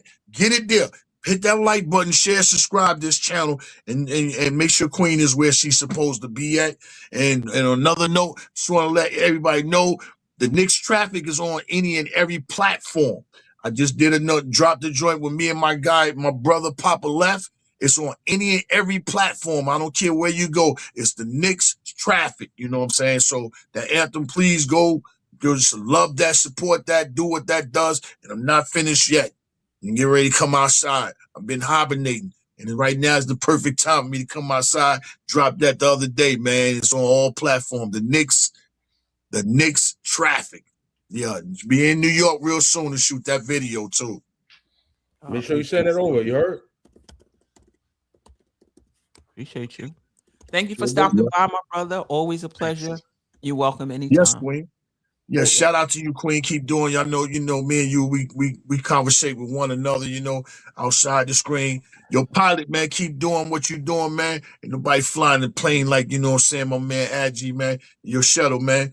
Love you, my boy. Keep doing what you doing, man. AKA the best bend technique turntable scratcher it is in the business, And shout out to the chat, man. Hope everybody all is well. Happy holidays. I miss you for Thanksgiving. And I hope you ate well.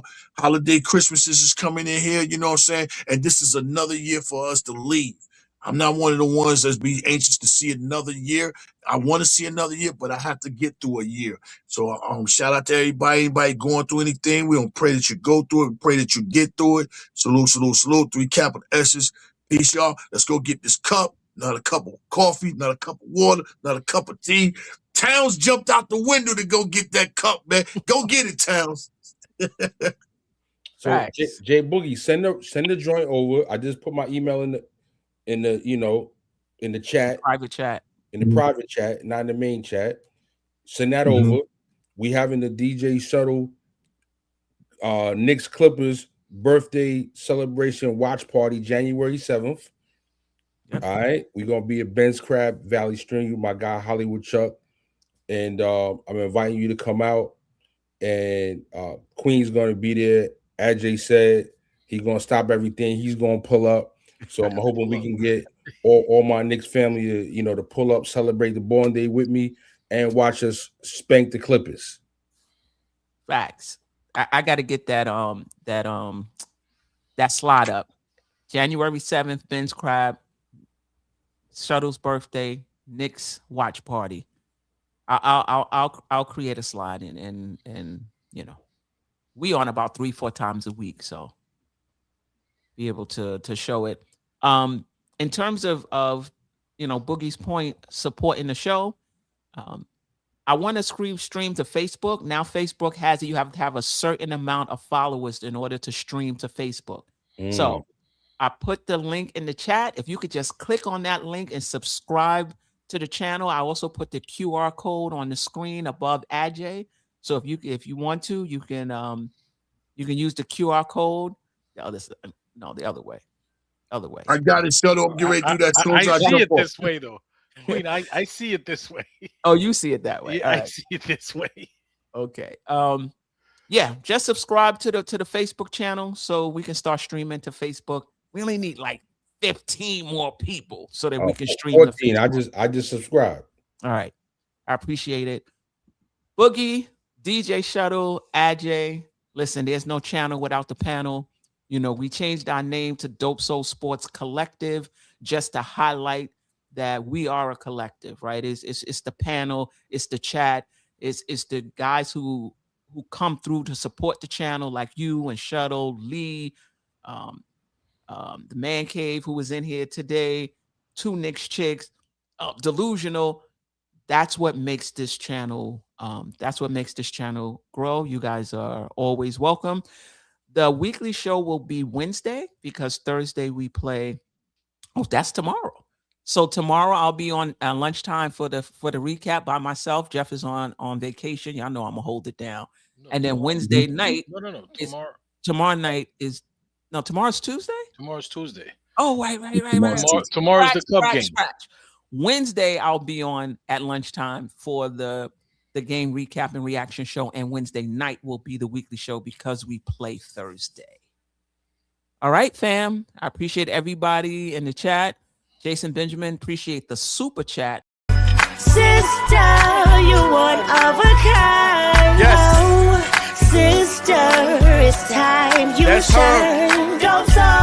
Where you at? Where you at? Don't so. Where you at? Where you at? Don't so. What? Don't so. What? Don't so. Where you at? Where you at? Ajay, when other